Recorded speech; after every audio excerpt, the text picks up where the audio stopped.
The Arcturian High Council chanted in unison, their voices echoing through the execution chamber, a deep, resonant drone that vibrated in Adam Evans's chest. Adam, a Terran xenobiologist, gripped the railing, the cold metal biting into his palms.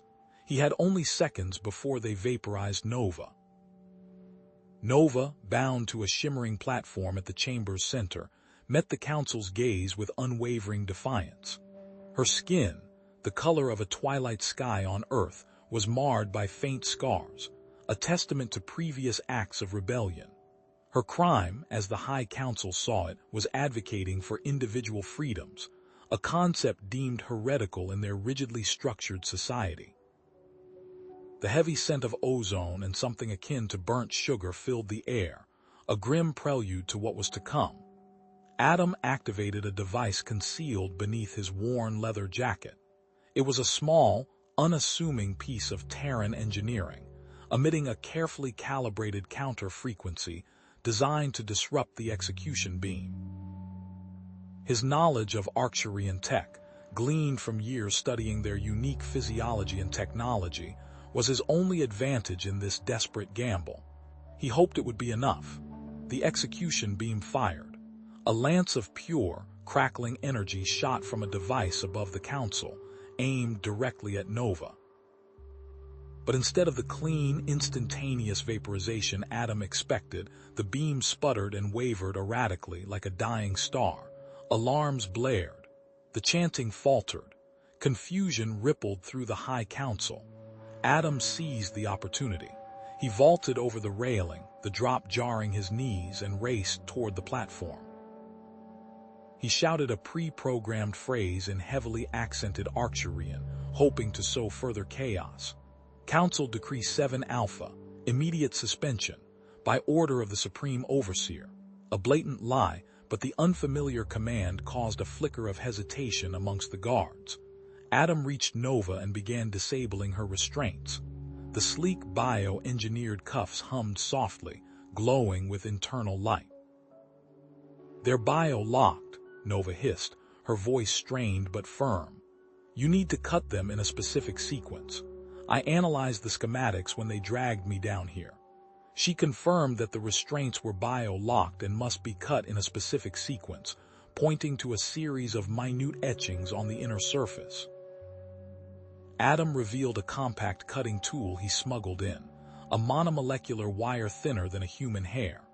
Arcturian guards, recovering from their initial shock, advanced on Adam and Nova, their energy rifles raised.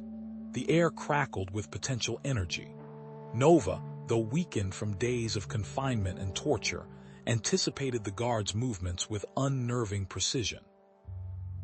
Third guard compensating for lateral drift. Fourth trigger happy, aim for his weapon arm, she barked, her eyes never leaving the approaching figures. Adam cut the final restraint just as the guards opened fire. Energy blasts seared the air where they had been moments before, leaving trails of ozone and the acrid smell of burnt synth flesh. They both dove for cover behind the platform, narrowly avoiding the deadly energy. Adam pulled a small device from his belt, a personal shield generator, a Terran design adapted for Arcturian energy frequencies. A shimmering, translucent barrier sprang into existence, deflecting the guard's fire with a high-pitched whine. "This won't last long," he said, his face grim as he assessed their rapidly dwindling options. "Maybe 30 seconds, tops." Nova, ever pragmatic, pointed to a maintenance tunnel hidden behind a cleverly concealed panel in the wall. "That's our only way out," she said, her voice tight with pain but resolute. "The guards won't expect it. It leads to the lower levels." Adam and Nova sprinted towards the tunnel, returning fire with a stolen Arcturian blaster. The weapon felt clumsy in Adam's hands, the energy recoil far stronger than anything he'd trained with. They managed to hit 2 guards, disrupting their aim and creating a momentary distraction. One guard cried out, a guttural sound that echoed through the chamber. They reached the tunnel and disappeared inside, sealing the entrance behind them with a quick press of a hidden release. The heavy panel slid shut with a metallic clang, muffling the High Council members' enraged shouts. "Find them. She is a traitor. The human is an accomplice. Bring them back alive if possible." Inside the tunnel, Adam and Nova navigated the narrow passageway, the air thick with dust and the musty smell of disuse. Condensation dripped from the low ceiling, plastering Adam's hair to his forehead. The sounds of pursuit echoed faintly behind them, a constant reminder of the danger they were in.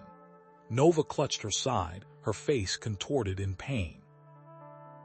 A dark stain blossomed on her tunic, revealing she was already wounded prior to the execution attempt. Adam produced a small vial of nanites, a Terran medical technology, a marvel of microscopic engineering. He injected the shimmering liquid into Nova's wound. "This will help," he said, his voice permeated with concern. "It'll accelerate the healing process and fight off infection, but we need to find somewhere safe, somewhere I can properly treat you." Nova nodded, grimacing in pain. "There's an abandoned research facility outside the city. My father used to work there," she said, her breathing shallow. "It's our best chance. They'll never think to look for us there." They continued moving deeper into the tunnels. The hunt was on, and the pair were on the run. Adam and Nova ventured deeper, the beam from Adam's headlamp cutting through the oppressive gloom. The air hung thick and heavy, saturated with the cloying scent of ozone and something vaguely organic, like rotting vegetation. Unfamiliar pipes snaked across the low ceiling, hissing intermittently, while rivulets of condensation trickled down the walls, leaving dark, glistening trails. These tunnels, Nova's voice echoed slightly. They were originally designed for automated waste disposal, efficient if not particularly pleasant. A hulking silhouette loomed ahead, blocking their path. It was a security drone, deactivated but still imposing, its multi-lensed eyes staring blankly. "Standard patrol model," Nova explained, her voice strained. "Usually offline in this section, but they can be reactivated remotely if..." She trailed off, apprehension evident in her tone. Adam circled the drone, his headlamp illuminating its intricate chassis. He ran a hand along its metallic casing, feeling the subtle vibrations of dormant power. "Fascinating. The power source," he muttered, peering into a recessed compartment. "It's a variation of a cadmium telluride energy cell, archaic but surprisingly robust. We use something similar in older Terran mining equipment." He pulled out his multi-tool, a compact device containing an array of miniature instruments. Selecting a micro-cutter, he carefully bypassed the drone's energy regulator, rerouting power to a nearby access panel embedded in the wall. A faint hum filled the tunnel as the panel flickered to life. Nova moved to the panel, her fingers flying across the illuminated interface. Trying to override its programming.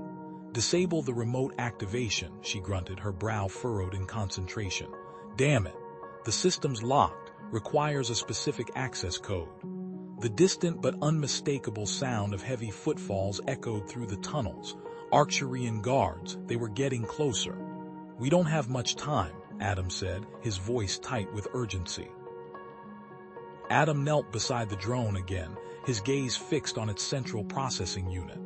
A faint, almost imperceptible energy signature flickered within the drone's memory core. "That's a primitive form of data encryption," he realized.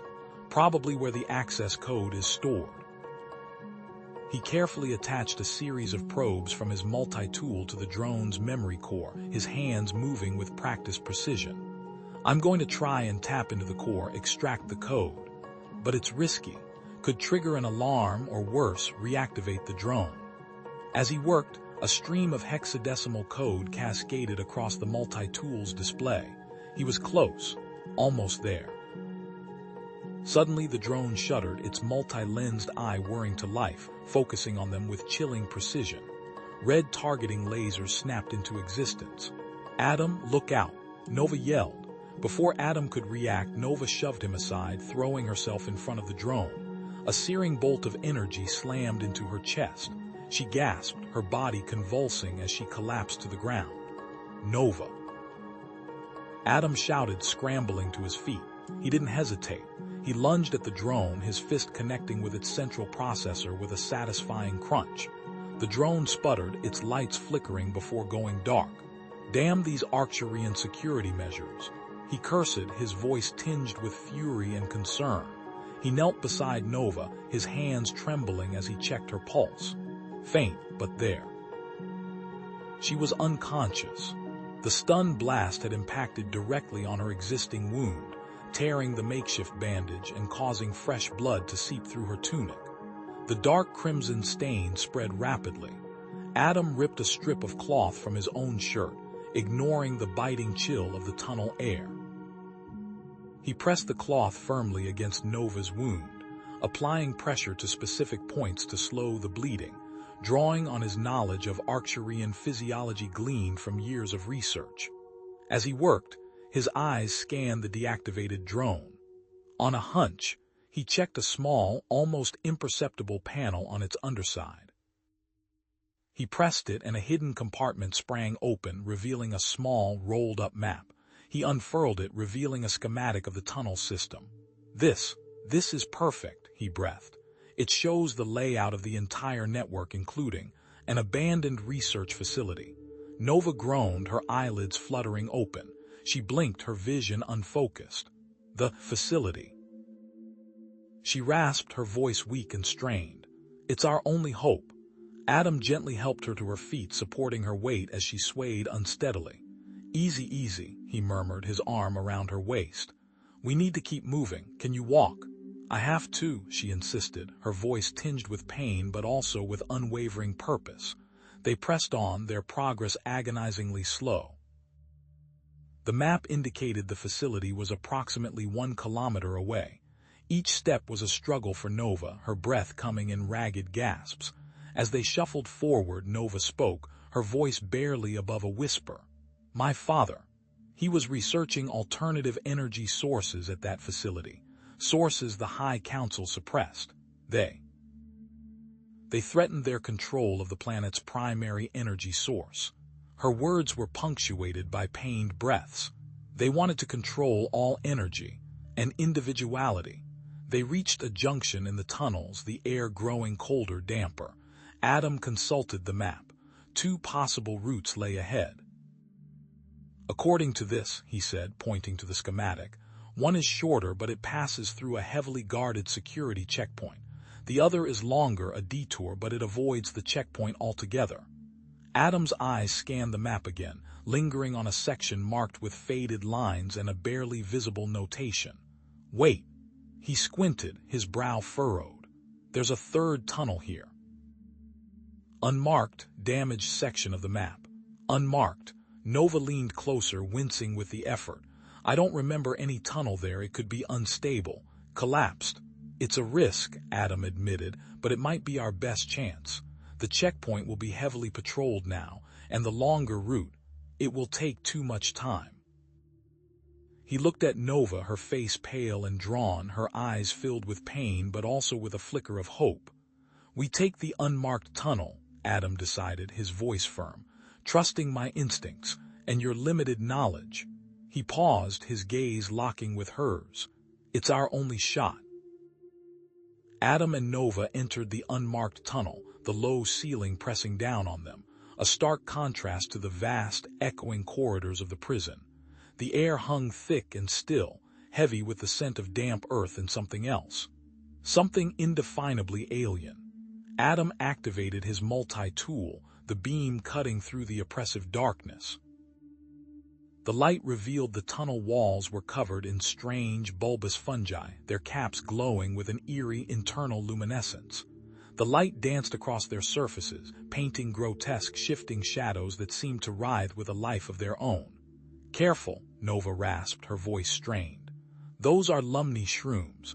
They emit hallucinogenic spores. Direct contact, or inhalation, is unwise. The tunnel floor was a treacherous landscape of uneven rock and loose debris, coated in a thick layer of fine gray dust that billowed with each step. The going was slow, agonizingly so for Nova, whose leg throbbed with every movement. Her breaths came in shallow gasps. Seeing her struggle, Adam knelt, pulling a length of salvaged metal from his pack. He combined it with some surprisingly durable vines he'd spotted clinging to the tunnel wall, quickly fashioning a makeshift crutch. "Here," he said, offering it to her. "This should help." As Nova leaned on the crutch, testing its stability, the translator implant between them crackled. "Step on a crack." Nova's voice was a distorted echo, the translation mangled. "Break, mothers." Back is this Terran threat. Her brow furrowed, her gray-green eyes narrowed. Adam blinked, confused. "What? No, it's just a saying. A silly thing kids say back on Earth. It means nothing." He flushed, realizing how ridiculous the phrase sounded in this context. "It's supposed to ward off bad luck or something. Forget I said anything." Nova studied him, her expression unreadable. The translator flickered again, then stabilized. "Superstition. I am beginning to understand humans can be illogical." A hint of a smile played on her lips. Deeper into the tunnel, they discovered a series of strange symbols carved into the walls. Unlike the angular, geometric script of the Arcturians, these were fluid, almost organic in design. "I have never seen anything like this," Nova admitted, running a hand over the cool stone. "This tunnel, it predates us." The tunnel sloped downwards, the air growing cooler and damper. A faint, rhythmic dripping echoed through the passage, hinting at the presence of water. Somewhere below, unseen, unheard, a subterranean source trickled and flowed. Adam stopped, his gaze fixed on something partially buried in the dust. He knelt, brushing away the gray powder, revealing a small, metallic object. "This is a sensor marker," he murmured, turning it over in his hand. "Like the ones we use for geological surveys back on Earth." His brow furrowed. "What's it doing here?" The tunnel narrowed, forcing them to proceed single file. Adam took the lead, his multi-tool illuminating the path ahead. Suddenly, a swarm of bioluminescent insects erupted from a crevice in the wall, filling the tunnel with a buzzing cloud of iridescent bodies. The insects swarmed, their needle-sharp stingers finding purchase on exposed skin. Nova cried out as several pierced her arm and neck. Her reaction was immediate and severe. Her skin flared red and her breathing became ragged. Reacting instantly, Adam crushed several of the insects in his fist, releasing a pungent, oily substance. A wave of the pheromone washed over the remaining swarm and they scattered, repelled by the scent. "That should buy us some time," he yelled, grabbing Nova's arm and pulling her forward. But it was clear Nova's condition was deteriorating rapidly. Her breathing was labored, her face flushed, and her eyes glazed over. "The venom," she gasped, clutching at her throat. It is affecting me. Hallucinations. Damn it." Adam swore. He needed to find an antidote and fast.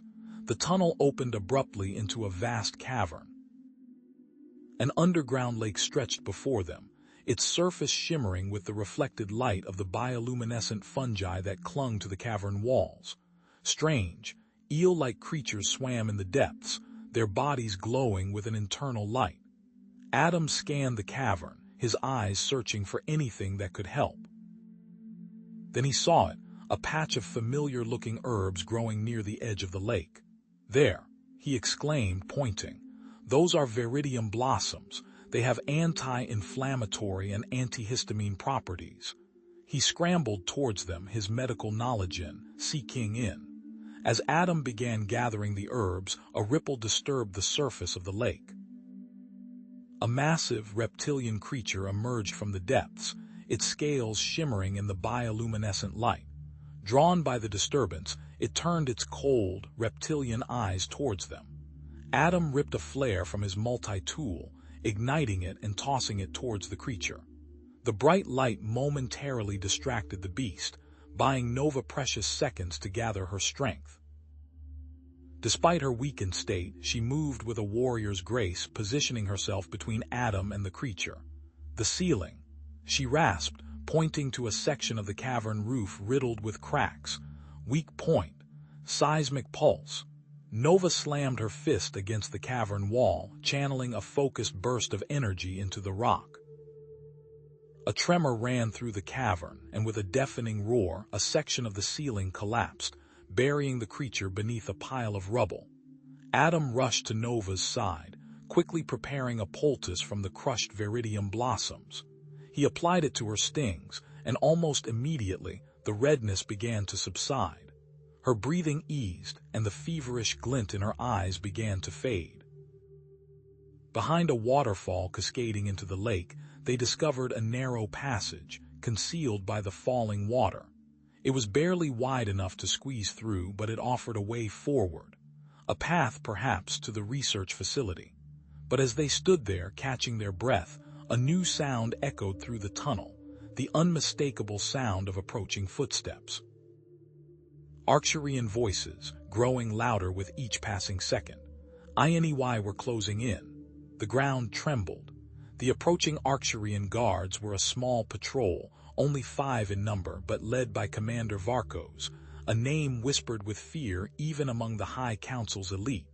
He was known for his relentless tracking and brutal efficiency, a hunter who never lost his prey. His crimson eyes, augmented with cybernetic implants, scanned the jungle with unnerving precision. "Into the lake," Adam hissed, pulling Nova towards the shimmering water. They plunged into the cool depths, the bioluminescent fungi clinging to the rocky walls casting an ethereal glow around them.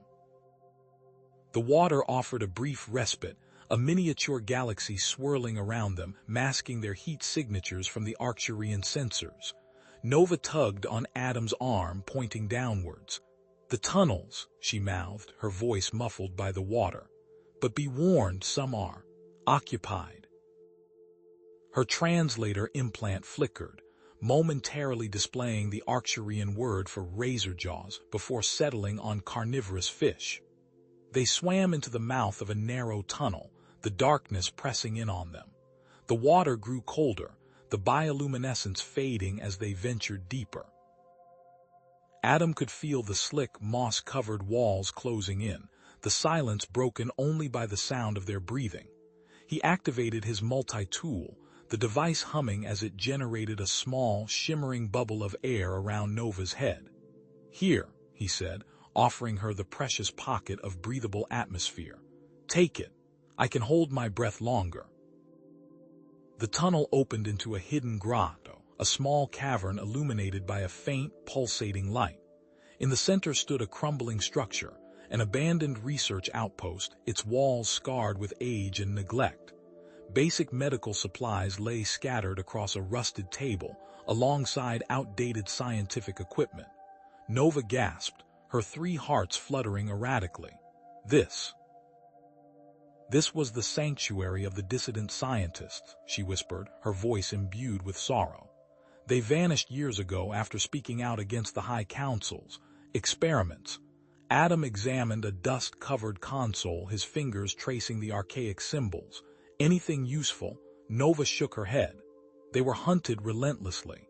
The High Council erased all traces of their work. Adam frowned, then noticed a glint of metal beneath a pile of debris. He pulled out a comms device, its casing cracked and wires exposed.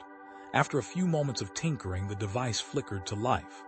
"It's functional," Adam said, his voice filled with a surge of hope. "Damaged, but functional. I'm going to try to send a distress signal, see if there are any Terran ships in this sector." He began calibrating the frequency, sending out a coded message. "Terran vessel hopes on requesting assistance, coordinates." Before he could finish, a sharp crackle filled the grotto. "They've intercepted the signal," Nova exclaimed, her eyes widening in alarm. But then a low hum began to resonate from the walls, growing in intensity. The lights flickered violently. But the signal also triggered something else, Adam realized. A defense system. A series of sonic emitters activated, bathing the grotto in a high-frequency sound that vibrated through the very bones. Outside, the Arcturian patrol cried out in agony, clutching their heads as they collapsed to the ground. But Nova also winced, her hands flying to her ears. "The frequency. It's unbearable." She gasped, her skin shimmering with pain. Adam quickly adjusted the emitter settings, his fingers flying across the console. The high-pitched whine subsided, replaced by a lower, more tolerable hum. "Better?" he asked, his voice filled with concern. Nova nodded, relief washing over her face. "Much. Archery hearing is sensitive." They moved deeper into the outpost, discovering a partially decrypted datapad hidden beneath a loose floor tile. Adam's fingers danced across the screen, piecing together fragments of information. Genetic manipulation, environmental suppression, High Council conspiracy. He muttered, his face grim. These scientists were onto something big. The datapad revealed that the High Council was actively suppressing knowledge of a catastrophic environmental event that occurred centuries ago, an event that rendered large swaths of Arcturus uninhabitable. Nova slumped against the wall, her eyes filled with a profound sadness. "My parents," she began, her voice trembling. "They were involved with these scientists. They disappeared when I was very young. The High Council said they were traitors spreading lies." Adam knelt beside her, taking her hand in his. It was a Terran custom, a simple gesture of comfort and support. Her skin was cool and rough beneath his touch. "They weren't spreading lies, Nova," he said, his voice firm. "They were trying to expose the truth. And we're going to finish what they started." A sudden, ear-splitting screech shattered the silence. Commander Varkos, having recovered from the sonic attack, had breached the outpost's defenses. The wall shimmered and dissolved as his plasma cutter burned through the ancient stone. "They're here," Nova cried, pulling Adam to his feet. "We have to go." They sprinted through the outpost, finding a hidden exit concealed behind a bookshelf. The passage led into a series of ancient pre-Arcturian ruins, a labyrinth of crumbling structures and treacherous traps. The air was thick with dust and the scent of decay. "Careful," Adam warned, his eyes scanning the surroundings. "These ruins are unstable and probably booby-trapped." He was right. Moments later, a pressure plate triggered a volley of poisoned darts, narrowly missing Nova as Adam shoved her aside. He quickly analyzed the mechanism, using his multi-tool to disable the trap. A moment later, a section of the ceiling collapsed. Nova saw it first, shoving Adam out of the way as a massive pillar crashed down, narrowly missing him. They reached a vast chasm, spanned by a single, fragile rope bridge. As they began to cross, Commander Varkos appeared on the other side, his crimson eyes burning with hatred. He raised his plasma cutter, severing the bridge with a single, precise stroke. The bridge swayed violently, plunging into the darkness below. Adam reacted instantly, firing a grappling hook from his multi-tool. The hook caught on a rocky outcropping on the far side of the chasm. "Swing!" he yelled, pulling Nova towards him. They swung across the chasm, the collapsing bridge plummeting into the abyss behind them. They landed hard on the other side, breathless and shaken. Before them stood a massive, reinforced door, the entrance to the research facility they had been seeking. But it was heavily guarded, shielded against all known forms of energy weapons. This was their goal and a new, formidable challenge. The entrance shimmered, a wall of distorted light humming with scarcely controlled power. Adam circled it, his boots crunching on the loose shale. "Shielded," he stated, unnecessary but grounding. He ran a gloved hand over the cool, smooth surface. "Empowered by something I don't recognize. Definitely not standard Arcturian grid." Nova approached, her expression grim. "That's a cryofusion generator. The dissident scientists developed it. It's highly unstable." Adam glanced at her, noting the flicker of unease in her eyes. "Unstable how?" "It relies on contained micro-singularities," she explained, her voice tight. "Immense power, but unpredictable if the containment fails." Adam nodded, already formulating a plan. "We overload it, create a power surge to disable the shield. Temporary, but it's our only shot." Nova recoiled slightly. "Overload it? Adam, that's insane. It could trigger a catastrophic explosion. This technology is what caused much of the environmental damage to begin with." He saw the fear etched on her face, the memory of past destruction. He reached out, gently taking her hand. I knowin', it's also our only way in. We'll be careful, we have to be. Lives depend on it. Besides, he added, a wry smile touching his lips, what's life without a little controlled chaos? Nova hesitated, her gaze fixed on the shimmering shield. There might be a failsafe. My parents, they worked on the generator's design. They might have included something to stabilize it after an overload. Hope flickered in Adam's chest. A failsafe code? Possibly. If it exists, it would be detailed in the generator schematics, Nova replied. But the schematics are likely heavily protected. Adam pulled out his multi-tool, its array of sensors and interfaces glinting in the dim light. Let's find out. I've cracked tougher nuts than Arcturian security protocols. He started scanning the generator housing, feeding the data into his translator implant. After several minutes of intense work, the translator spat out a series of complex diagrams. Got it. Schematics downloaded. Now let's see if your parents were as clever as I think they were. As he worked, Nova noticed a small compartment she had never seen before. Inside, a message. Adam, look. Nova pulled out a small data chip. A hidden message. He took the chip, plugging it into his multi-tool. A holographic image flickered to life, showing two Arcturians, Nova's parents. If you're seeing this, her mother began, her voice tinged with sadness, then we've likely been silenced. The High Council isn't what they seem. They deliberately caused the environmental catastrophe to seize control of Arcturus's resources. They blamed it on natural phenomena, but it was a calculated act of oppression. We couldn't stand by and watch them destroy our world, her father continued. We created a device hidden within this facility that can neutralize the environmental damage, but its location is encrypted. The key lies within the generator's core programming. Adam felt a surge of anger. The High Council's corruption ran deeper than he'd imagined. He refocused on the task at hand. Okay, we know what we're fighting for. Let's overload this thing and find that device. He worked quickly, using his multi-tool to bypass the security protocols and initiate the overload sequence. The generator hummed louder, emitting a faint, high-pitched whine. The air crackled with energy. Radiation levels are spiking, Adam. Nova warned, her voice strained. Almost there. Adam muttered, his fingers flying across the controls. Suddenly, the ground vibrated. A squad of Arcturian guards, led by the patrol commander, stormed into the chamber. Traitor! The commander roared, leveling his plasma rifle at Nova. You will not escape justice. Go, Adam, I'll hold them off. Nova shouted, drawing her energy blade. Adam hesitated for a fraction of a second, then plunged back into his work. He had to trust her. He inputted the final sequence, initiating the overload. The generator began to shake violently, bathing the chamber in an eerie green glow. Failsafe code. Adam yelled, his voice barely audible over the generator's roar. Nova recited the code, her voice clear and strong despite the chaos. Adam frantically tried to input it, but a stray plasma blast from the patrol commander grazed his arm, disrupting his concentration. The final digit flickered erratically.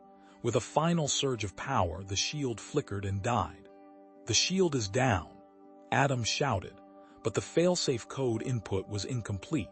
The generator became even more unstable, the whine rising to a deafening crescendo. Nova, a whirlwind of motion and energy, deflected plasma blasts with her blade, taking down the guards one by one. But she was outnumbered, outgunned. Finally, she disarmed the commandant, but not before he got a lucky shot in. She cried out, clutching her side. Nova, Adam yelled. Go, she gasped, blood seeping through her fingers. Get inside before it's too late. Adam, his face grim, scooped up Nova and dashed through the now open entrance, just as the generator began to violently shake. Inside, they found themselves in a sterile laboratory. Equipment hummed quietly, bathed in the cool, blue light of dormant monitors.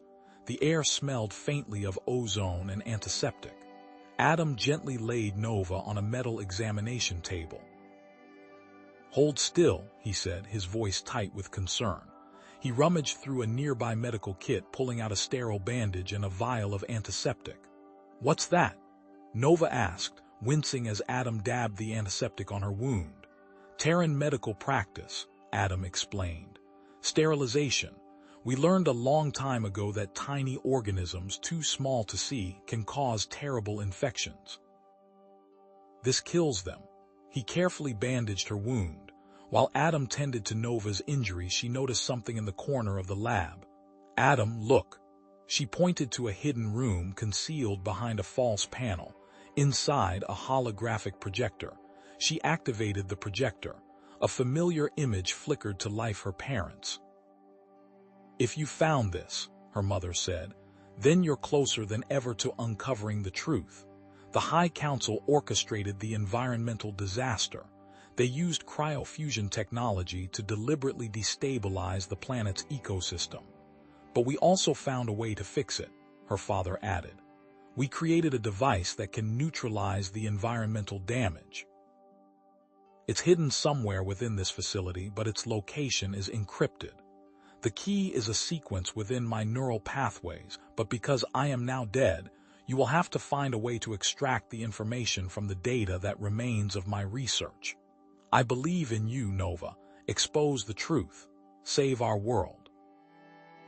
Before they could process the full implications of the message, the laboratory doors burst open. The patrol commander stood there, his face contorted with rage, flanked by 2 remaining guards. "You can't hide forever, traitor," he snarled. "You've betrayed your people. You've betrayed Arcturus." Adam stepped in front of Nova, shielding her with his body. "She's done nothing wrong. She's trying to save your world from your corrupt leaders." "Step aside, human," the commander spat. "This doesn't concern you." "It concerns me when you threaten someone I care about," Adam said, his voice hard. "I won't let you harm her." The commander raised his plasma rifle. "So be it." Just as he was about to fire, the cryofusion generator, pushed beyond its limits, finally reached critical mass. The entire facility shook violently. The generator exploded. A blinding white light filled the laboratory. A shockwave ripped through the room, throwing everyone off their feet.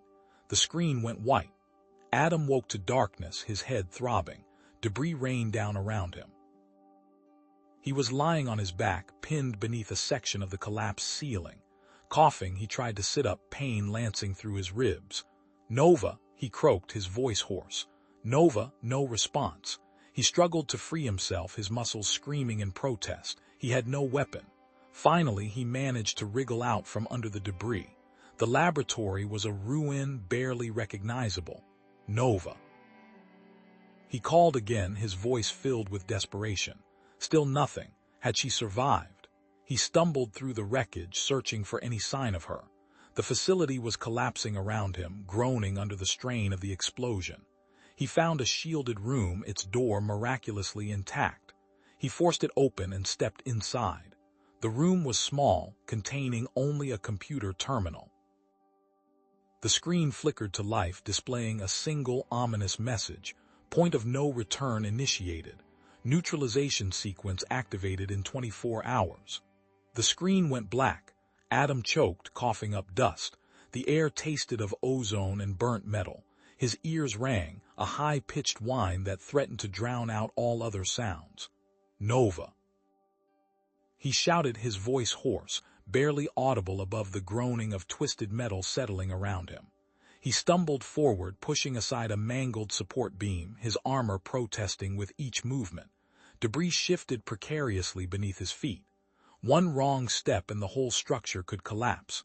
"Nova," he called again, louder this time, his heart pounding against his ribs.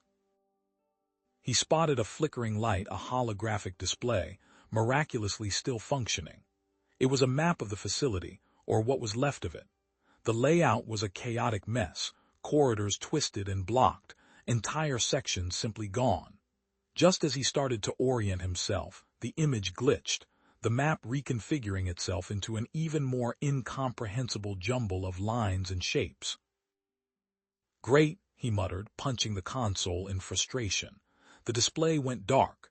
Meanwhile, Nova, her senses reeling, navigated through the shattered remains of the lab. "Adam," she called, her voice echoing in the ruined space. A guttural growl answered her. She whirled around, her hand instinctively reaching for the energy blade at her hip. A creature lunged from the shadows, an Arcturian, but twisted and warped beyond recognition. Its skin was a sickly green, its eyes glowed with a malevolent red light, and its limbs were grotesquely elongated, ending in razor-sharp claws. The cryofusion explosion had clearly done more than just damage the facility. Nova moved with practiced grace, dodging the creature's initial attack.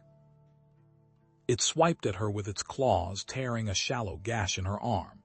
She winced but pressed on, recognizing the creature's altered physiology. Its movements were erratic, its strength amplified, but its reflexes seemed dulled.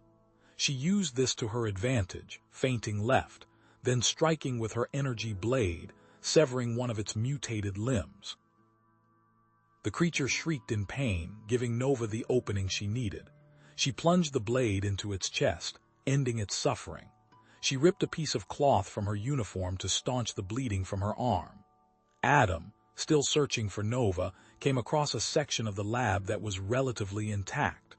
Wires sparked and crackled, but some of the equipment still seemed functional. An idea sparked in his mind.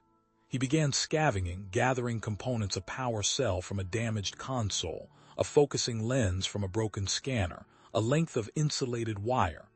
Working quickly, he pieced together a makeshift weapon, a crude taser capable of delivering a high-voltage shock. It wasn't pretty, but it might buy him some time. He activated his comm unit, trying to reach Nova. "Nova, do you read? This is Adam." Static crackled in his ear, followed by a burst of distorted static. "Adam can hear." Her voice was faint, barely intelligible. The signal was weak, intermittent, but it was enough to give him a direction. He started moving, following the distorted signal, his makeshift taser held ready.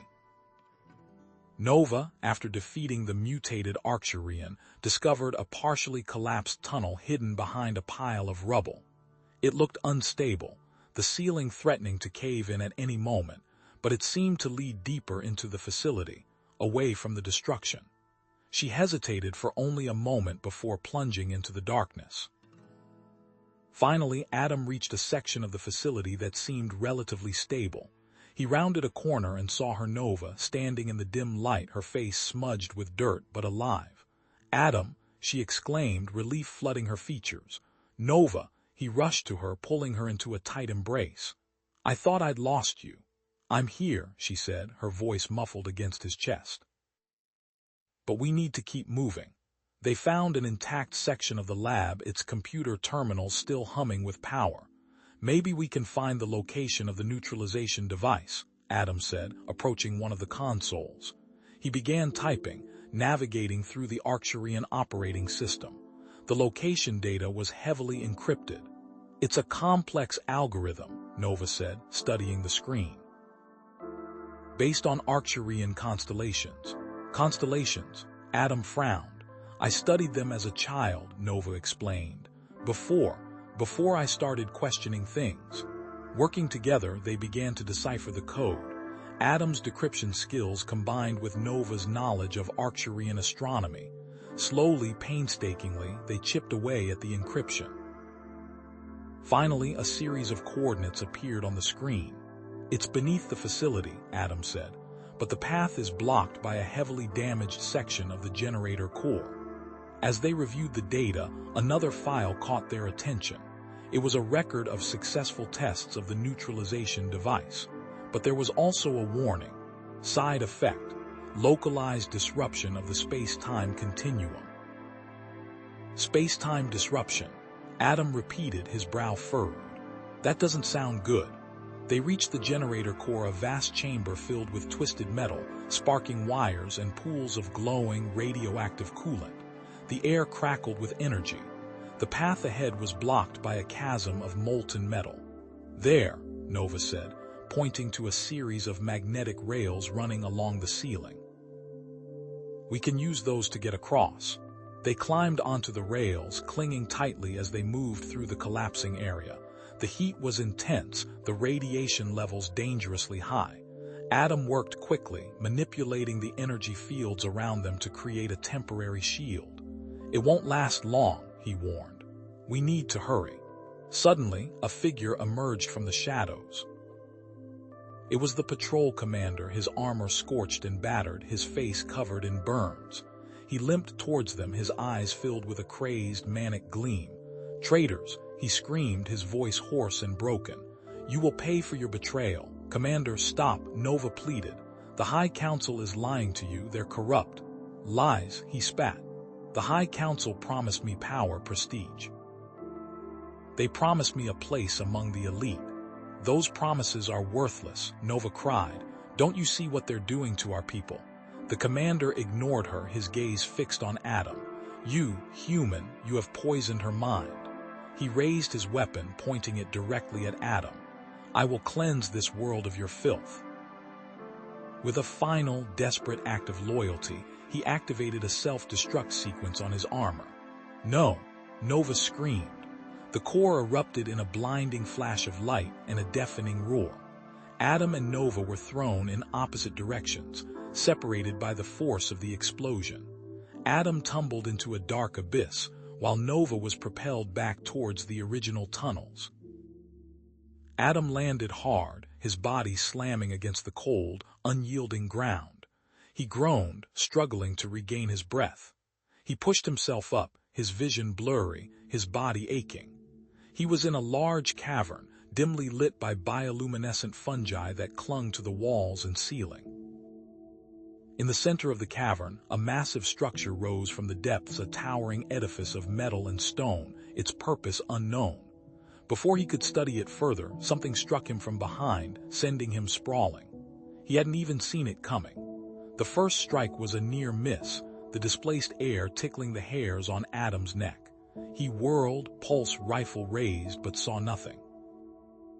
Another gust of wind, this time accompanied by a faint, high-pitched whine, and he dove behind a cluster of phosphorescent fungi. Invisible. The creature was invisible. It adapted to electrical shocks. The taser had only enraged it further. He'd learned that the hard way. He pressed his back against the cool, damp rock, listening. The whine intensified, then abruptly ceased. He held his breath, relying on his other senses. The air shifted subtly to his left. He rolled, narrowly avoiding another invisible lunge. This wasn't a predator relying on stealth. It was actively hunting, adapting. He needed a new strategy, and fast. He scanned his surroundings, his eyes adjusting to the dim, bioluminescent glow. The cavern was a riot of strange flora, pulsating with soft light. And then he noticed it. A distinct patch of the luminous fungi that the creature seemed to be actively avoiding. It was a different species, emitting a slightly different hue. An idea sparked. He remembered his spectral analysis unit, thankfully still strapped to his wrist. He risked a glance. The air shimmered slightly, betraying the creature's position. It was circling, testing. Adam activated the spectral analyzer, aiming it at the fungi the creature avoided. The display showed a spike in a narrow band of the light spectrum, a frequency the creature clearly couldn't tolerate. He adjusted his taser, modifying it to emit a concentrated burst of that specific frequency. It was a gamble, but he was out of options.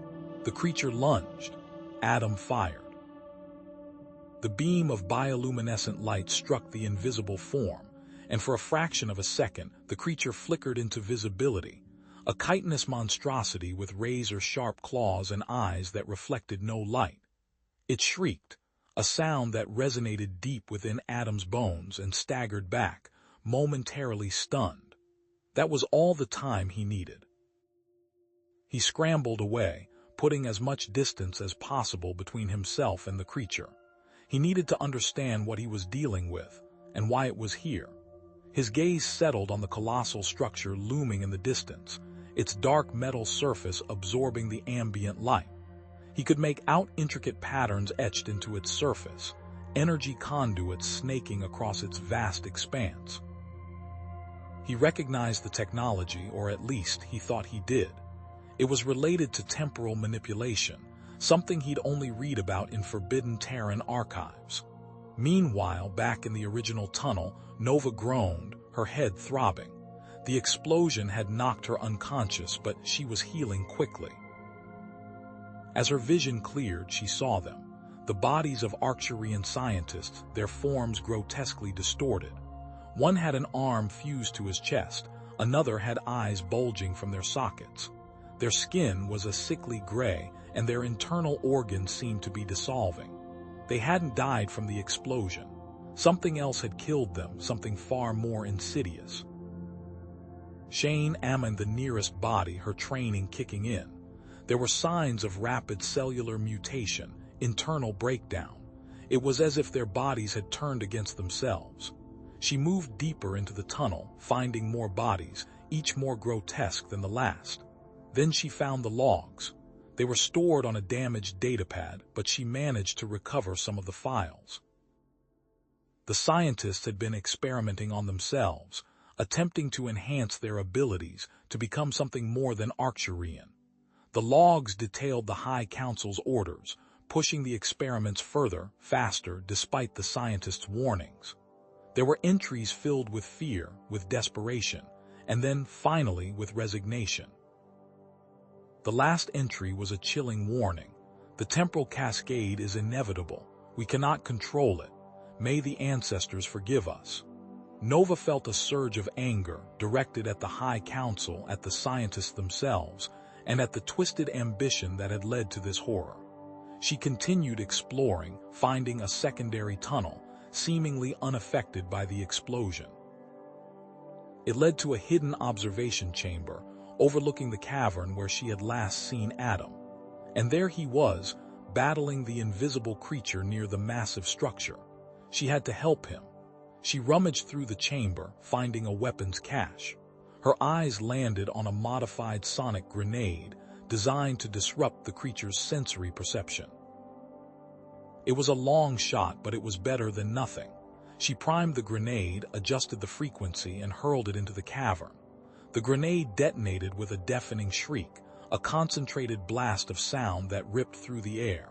The invisible creature recoiled, disoriented. Adam seized the opportunity, sprinting towards the tunnel entrance. Nova! He shouted, seeing her silhouette in the doorway. He scrambled up the incline, reaching her just as the creature began to recover. Adam! She cried, embracing him tightly. Are you all right? I'm fine, thanks to you, he said, pulling back to look at her. What did you find? They retreated deeper into the observation chamber, catching their breath. Nova showed him the datapad, the grotesque images of the mutated scientists, and the damning logs. Adam's face darkened as he read the entries. They were experimenting on themselves. He said, his voice incredulous. Trying to manipulate their own DNA. That's insane. The High Council ordered it, Nova said, her voice filled with bitterness. They wanted super soldiers, weapons they could control. Adam shook his head. And this structure, what is it?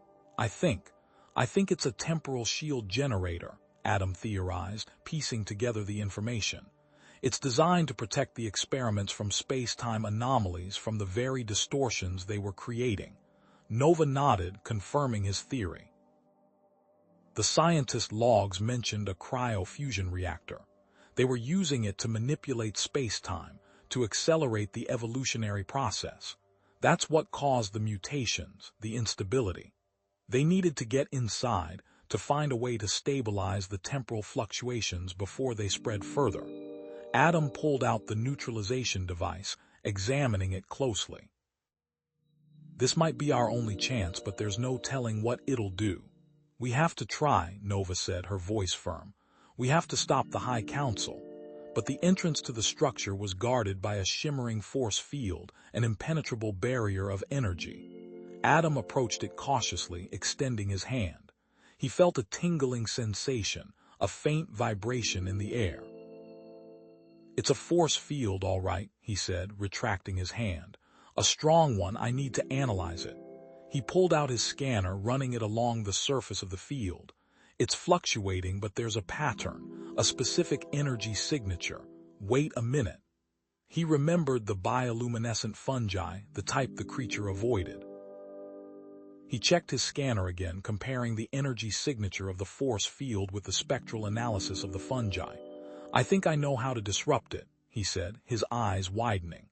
"The force field's energy signature is disrupted by a specific frequency of that bioluminescent light. The fungi," Nova said, her face lighting up. "We can use it." "We'll need a lot of it," Adam said. "Enough to create a temporary opening." Nova nodded, her eyes gleaming with grit. "I know where to find it." While Nova harvested a large quantity of the specialized bioluminescent fungi, carefully placing it in a makeshift container, Adam worked on his taser, modifying it to emit the disruptive frequency. It was a delicate process, requiring precision and focus. Finally, they were ready. They approached the force field, Adam holding the modified taser, Nova carrying the container of fungi. "Ready?" Adam asked, his voice tight. "Ready," Nova replied, her hand resting on the hilt of her blade. Adam activated the taser, aiming it at the force field. The device emitted a high-pitched whine, and a beam of concentrated bioluminescent light lanced out, striking the shimmering barrier. For a moment, nothing happened. Then a ripple spread across the surface of the force field, a visible distortion in the energy matrix. "Now!" Adam shouted. Nova hurled a handful of the fungi at the disrupted area, creating a temporary cloud of bioluminescent particles. The force field flickered, weakened. Adam pushed forward, shoving the taser into the opening, widening the gap. "Go, go!" he yelled. They squeezed through the opening, the force field crackling around them. They were inside. The interior of the structure was vast and imposing, filled with humming machinery and flickering lights. In the center of the chamber, a massive control panel displayed holographic projections of space-time distortions, swirling vortexes of energy that threatened to tear the planet apart. Adam rushed to the control panel, his fingers flying across the alien interface. He accessed the system diagnostics, his face growing grim. "This is worse than I thought," he said, his voice barely above a whisper. "Using the neutralization device, it could trigger a catastrophic chain reaction, a permanent rift in space-time." "What are you saying?" Nova asked, her voice filled with dread. "I'm saying, it could erase the planet from existence," Adam said, his eyes meeting hers. "All of it, everything." Nova stared at him, her face pale. "There has to be another way." "There might be," Adam said, "but I don't see it. Using the device is a gamble, the biggest gamble we've ever taken." "But we have to take it," Nova insisted, her voice rising. "We have to stop the High Council. We have to save Arcturus, even if it means risking everything." She paused, a flicker of something akin to hope in her eyes. "Perhaps we could also find a way to revert time to save everyone." "Revert time?" Adam scoffed. "Nova, we're talking about manipulating the very fabric of reality. We don't know what the consequences could be." Their voices rose, their frustration building. "We have to do something," Nova exclaimed. "We can't just stand here and watch Arcturus be destroyed." "I'm not saying we should do nothing," Adam retorted. "I'm saying we need to be careful, we need to think this through." "There's no time to think," Nova shouted. "The High Council is already mobilizing. They'll be here soon." The tension between them was palpable, a chasm of doubt widening between their newly formed trust. Nova turned away, her face etched with commitment. She accessed a hidden directory within the control panel, her fingers flying across the alien interface. "I found something," she said, her voice strained. "A temporal pocket, a fail-safe mechanism. It could be used to reverse the effects if the temporal fluctuations happen." "A temporal pocket," Adam said, his voice filled with skepticism. "That sounds even more dangerous than the neutralization device." "We don't have a choice," Nova cried. "We have to try." Adam ran a hand through his hair, his mind racing. He looked at the holographic projections of the space-time distortions, at the swirling vortexes of energy that threatened to consume the planet. "The temporal pocket itself could collapse," he said, his voice barely audible, "creating even more distortions, and those creatures, the mutated scientists, I think I know what they are." He paused, his face etched with horror. They're the same scientists caught in a loop, a temporal loop that keeps changing them, twisting them into monsters. And the potential for irreversible temporal damage, Adam argued, his voice echoing slightly in the cramped tunnel. We need a detailed risk assessment, simulations. Nova stopped, her violet eyes blazing with an urgency that mirrored the flickering emergency lights. Simulations will take too long, Adam. The distortions are worsening exponentially. Every moment we waste increases the risk of a complete planetary collapse. She gestured to a fissure that had just widened in the tunnel wall, spewing sparks. We're running out of time. Adam ran a hand through his hair, frustration etched on his face. Okay, how about this? We go in. But we prepare the neutralization device. As a last resort, if we can't find a way to safely use the pocket, we can at least try to contain the damage. Nova's teeth clenched. Reluctantly, I agree, but we prioritize finding a way to safely use the pocket. Understand? The device is only if Arcturus is truly doomed. Adam nodded, already pulling up the temporal pocket schematics on his wrist-mounted computer. All right, let's see what we're dealing with. He magnified a section of the diagram, his brow furrowing. Interesting. It's shielded by a series of phased energy barriers. Each one requires a specific frequency to bypass. They set out again, deeper into the facility. The tunnels were increasingly unstable, groaning and shuddering with each passing moment. The air crackled with an unnatural energy. The tunnels began to shift and change, corridors twisting into new configurations, familiar landmarks disappearing.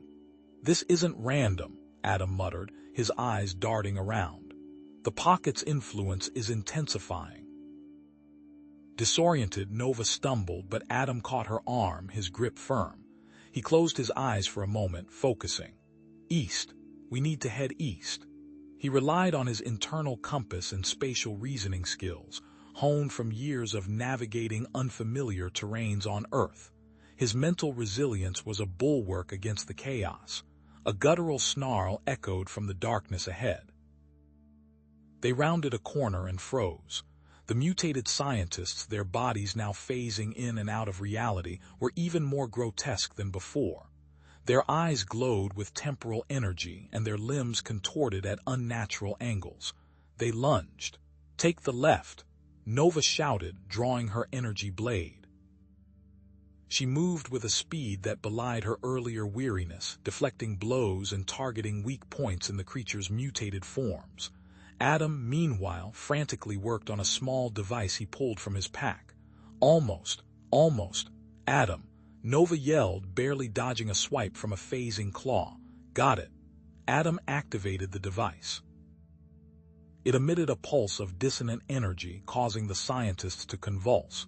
Their phasing became erratic, their movements sluggish. Temporal disruption field. It should temporarily stabilize them. They seized the opportunity, sprinting past the disoriented creatures. As they fled, Adam's device created a small, shimmering rift in the air. Through it, Nova saw fleeting glimpses of the scientists as they had been before the accident, younger, healthier, their faces filled with hope. Nova recoiled, a wave of grief washing over her. The consequences of the Council's actions, usually abstract, were now brutally real. She pressed on, her grit hardened, but the image of the younger scientists burned in her mind. Further down the tunnel, Adam stopped, his hand resting on a section of collapsed wall. There's a hidden chamber behind here. I can feel it. He pulled out a small cutting torch and began to work, the whine of the tool echoing in the unstable tunnel. Minutes later, he had created a narrow passage. They squeezed through, finding themselves in a small, sealed chamber. Dust motes danced in the beam of Adam's light, illuminating a single datapad resting on a pedestal. Adam picked it up, his fingers flying across the interface. It's a log, he said, his voice hushed. One of the scientists. They mention a guardian protecting the temporal pocket, a construct of pure temporal energy. They stood in silence for a moment, the weight of their mission pressing down on them. Nova reached out and squeezed Adam's hand. "We will save Arcturus," she said, her voice firm. Adam smiled, his gaze meeting hers. "We will." He knew what she meant, a shared commitment to saving her world, even at a great cost. "I know exactly what you meant, and I agree." Nova chuckled, the tension momentarily broken. "Your translator implant is malfunctioning again, human." "Is not," Adam joked, "though I knew what you meant anyway," he laughed. The laughter was short-lived.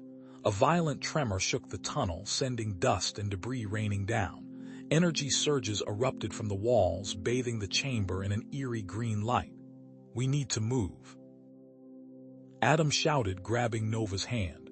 Now, they scrambled back through the passage, the tunnel collapsing behind them. Adam, his eyes scanning the environment, recognized a pattern in the energy surges. "There, that section is structurally sound. For now." He pulled Nova towards a narrow alcove just as the tunnel ceiling gave way with a deafening roar. They huddled together, the dust settling around them. When they emerged, the path ahead was blocked by a massive pile of rubble, but to their left, a narrow passage remained open. They pressed on, reaching the entrance to the temporal pocket. It was sealed by an energy field, shimmering with power, far more potent than anything they had encountered before. As they approached, a holographic projection flickered to life, bathing the chamber in a cold, blue light. A familiar figure appeared, Counselor Zarkin, his face grim. "This message is intended for any unauthorized individuals attempting to access the temporal pocket," Zarkin's voice boomed, amplified by the chamber's acoustics. "The temporal pocket is a last resort, to be used only if the High Council deems Arcturus beyond saving. Attempting to access it without authorization will trigger a failsafe that will erase this planet from existence." Adam stared at the projection, his face paling. Nova gasped, her hand flying to her mouth. The realization hit them both with the force of a physical blow. "They didn't just want to stop us," Adam said, his voice barely a whisper. "They wanted to make sure there was nothing left to save." He looked at Nova, his eyes filled with horror. "The neutralization device. It won't matter if we trigger that failsafe." "Arcturus is already doomed," Nova finished, her voice trembling. The Arcturian High Council chanted in unison, their voices echoing through the execution chamber. Adam Evans, a Terran xenobiologist, gripped the railing, knowing he had only seconds before they vaporized Nova. Adam's fingers danced across the surface of his wrist-mounted device, its screen displaying a complex waveform. "The energy field sealing the temporal pocket is linked directly to the High Council's authorization protocols," he muttered, his voice tight with urgency. The device emitted a low hum, analyzing the field's intricate structure. Nova, chained and weakened, tilted her head, her silver eyes glinting with defiance. "Then overload it. Brute force. I can still fight." She strained against her bonds, a surge of raw power rippling through her. Adam shook his head, his brow furrowed. "No, that energy field isn't just a barrier, it's a failsafe. Overloading it will likely trigger planetary erasure. They'd rather destroy Arcturus than let the pocket fall into the wrong hands." "So, what do you suggest, Terran?" Nova spat the alien word like a curse, but Adam knew it wasn't directed at him. It was aimed at the system that had condemned her. "We hack it, bypass the authorization, but that requires a secure access point, something I haven't been able to locate on the fly." He glanced around the chamber, his gaze sweeping over the smooth, obsidian walls. The air crackled with awe-inspiring energy. Suddenly, the chamber began to shimmer. A wave of temporal energy washed over them, the air thickening, distorting the light. The energy coalesced in the center of the room, swirling and solidifying into a humanoid form. It was the Guardian described in the scientist's log, but far more imposing, its body composed of pure, shimmering light. The Guardian's voice resonated through the chamber, a voice that seemed to bypass their ears and speak directly to their minds. "The High Council are not the true guardians of the temporal pocket." Nova's eyes widened. "What?" The Guardian turned its luminous gaze upon them. The scientists who first unlocked its potential, who understood its power, they were the true Guardians. The High Council has corrupted its original purpose. Purpose? Adam asked, his mind racing. Healing, the Guardian stated, its form radiating a gentle warmth. Restoration. The pocket was meant for growth, not as a weapon or a last resort. The High Council uses it as a threat, a bludgeon to maintain control. They fear what it could truly do. The Guardian floated closer, its presence both awe-inspiring and unsettling. Prove your worthiness. Demonstrate your understanding of the pocket's true potential. The chamber flickered, and a series of holographic images projected onto the walls. They depicted past events on Arcturus: withered crops in barren fields, plague-ridden cities, ecological disasters that scarred the landscape. The suffering of the Arcturian people was etched into every frame. Famines, the Guardian intoned, plagues, ecological collapse. How could the pocket have been used to prevent them? Nova stepped forward, her chains rattling softly. Transport resources, she said, her voice filled with a quiet intensity. Move fertile soil to the barren lands. Bring medicine to the sick. Empathy, not erasure. Adam added, his voice resonating with scientific curiosity. The pocket could be used to study past events, analyze the root causes of these disasters, develop preventative measures, create sustainable solutions. Knowledge is the key. The Guardian remained silent for a moment, its light pulsing gently. Partial, it finally said. Your answers are incomplete. You are missing a crucial piece. The temporal instability intensified. The chamber shook violently, dust and debris raining down from the ceiling. Cracks spiderwebbed across the obsidian walls. The tunnel leading into the chamber was becoming increasingly unstable. Time is running out, Nova growled, her eyes darting around the room. The Guardian's form shimmered. The pocket is also attuned to the emotions of those who enter it. It amplifies your hopes and your fears. Nova's head snapped towards Adam, her silver eyes piercing. She paused, then her eyes softened slightly, sensing something deeper. I feel it, Adam, the fear, linked to something in your past, on Earth. Adam flinched, memories flooding his mind. The choking smog, the empty fields, the desperate faces of a dying planet. He closed his eyes, battling the rising panic. Earth's ecological collapse had been his greatest failure. He opened his eyes, his gaze hardening with dedication. You're right. I can't let that fear control me. I can use it. I can use what I learned to guide me. He looked at the Guardian, his voice clear and strong. We can use the pocket to create a feedback loop. Amplify the positive emotions of the Arcturian people, their hope, their resilience, their desire for a better future. Counteract the High Council's negative influence, their fear and their control. Create a feeling of hope, a wave of change. The Guardian's light pulsed, brighter this time. Understanding, it said, its voice filled with a newfound resonance. A section of the wall shimmered and a hidden panel slid open, revealing a device nestled within. It was sleek and silver, humming with awe-inspiring power. A bypass, Nova breathed, her eyes fixed on the device. However, the Guardian continued, its voice tinged with warning, the device requires a specific energy signature to activate, one that matches the emotional state of the pocket itself. As Adam reached for the device, a deafening roar echoed through the tunnel. The chamber wall fractured and shattered, and the mutated scientists, driven mad by the temporal energy, burst into the room, their eyes burning with feverish intensity, their bodies twisted and grotesque. They surged forward, claws outstretched, ready to attack. The Guardian began to fade, its light dimming. Only through sacrifice can the pocket be unlocked, it whispered, its voice barely audible above the roar of the mutated scientists. Then it was gone, leaving Adam and Nova to face the onslaught, trapped between the desperate hope of saving Arcturus and the immediate threat of a horrifying death. The mutated scientist lunged, its claws dripping with phosphorescent slime. Nova sidestepped the attack with a grace that belied her weakened state, drawing her energy blade. "Behind me!" she snapped, her voice tight with urgency. Adam, scrambling for purchase on the slick tunnel floor, spotted a jagged stalactite. He wrenched it free, the rock scraping against his gloves. It was a crude weapon, but better than nothing. As the second scientist lumbered forward, Adam thrust the stalactite, aiming for its exposed throat.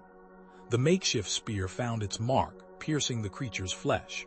It shrieked, a guttural sound that echoed through the tunnels, then collapsed in a heap. But in that moment, the first scientist's claw raked across Adam's left arm, tearing through his protective suit. He cried out, clutching his arm. Pain lanced through him, hot and sharp. "Adam!" Nova whirled around, her eyes blazing with fury. She dispatched the remaining scientist with a swift, brutal strike, then rushed to his side. "It's just a scratch," Adam gritted out, though the blood was already soaking through his fingers. Nova examined the wound, her expression grim. "We need to stop the bleeding." She ripped a strip of fabric from her tunic, her movements efficient and practiced. "These tunnels, they're not safe. We need to create a diversion." She pointed to a narrow passage high above them, partially blocked by loose rocks. "I can trigger a rockfall. It will slow them down, but only for a short time." With a burst of speed, Nova scaled the wall, her boots finding purchase on the uneven surface. She kicked at the rocks, sending a cascade of debris crashing down, sealing off the passage. They pressed on, deeper into the labyrinthine tunnels, until they found a small alcove hidden behind a curtain of glowing moss. The air here was still and damp, but relatively safe. Nova gently pushed Adam to sit. "Let me see your arm." Using a bioluminescent plant that grew on the cave walls, she cleaned the wound, her touch surprisingly gentle. The plant's sap seemed to soothe the burning pain. "Arcturian woundweed," she explained, her voice softening. "It promotes rapid healing. It will scar, but it will heal." Adam watched her, mesmerized by the soft glow illuminating her face. "Thank you, Nova." She met his gaze, her eyes filled with concern. "We need to focus. The device." Adam nodded, his thoughts returning to the temporal pocket device. He carefully removed it from his pack, his fingers tracing its intricate carvings. "It requires a precise energy signature matching the emotional state of the pocket." He activated the device. The crystalline surface shimmered, then displayed a series of complex equations and symbols. Finally, a message flashed across the screen. "Error. Emotional source required." "It needs a source emotion to draw from," Adam explained, frustration lacing his voice. "Something to amplify and focus the temporal pocket's energy." Nova frowned. "The Guardian said the pocket resonates with the collective emotions of Arcturus. But what if those emotions are tainted?" Adam hesitated. "The High Council's fear, their anger, their desire for control. What if using the pocket's energy amplifies their negative influence?" Nova placed a hand on his arm, her touch grounding him. "You must trust your instincts, Adam. The Guardian chose you for a reason. He saw something in you, something that can help us save Arcturus." Adam closed his eyes, picturing the Guardian's serene face, his words echoing in his mind. "Sacrifice is not always about giving up something. Sometimes it's about embracing what you fear." What did he fear?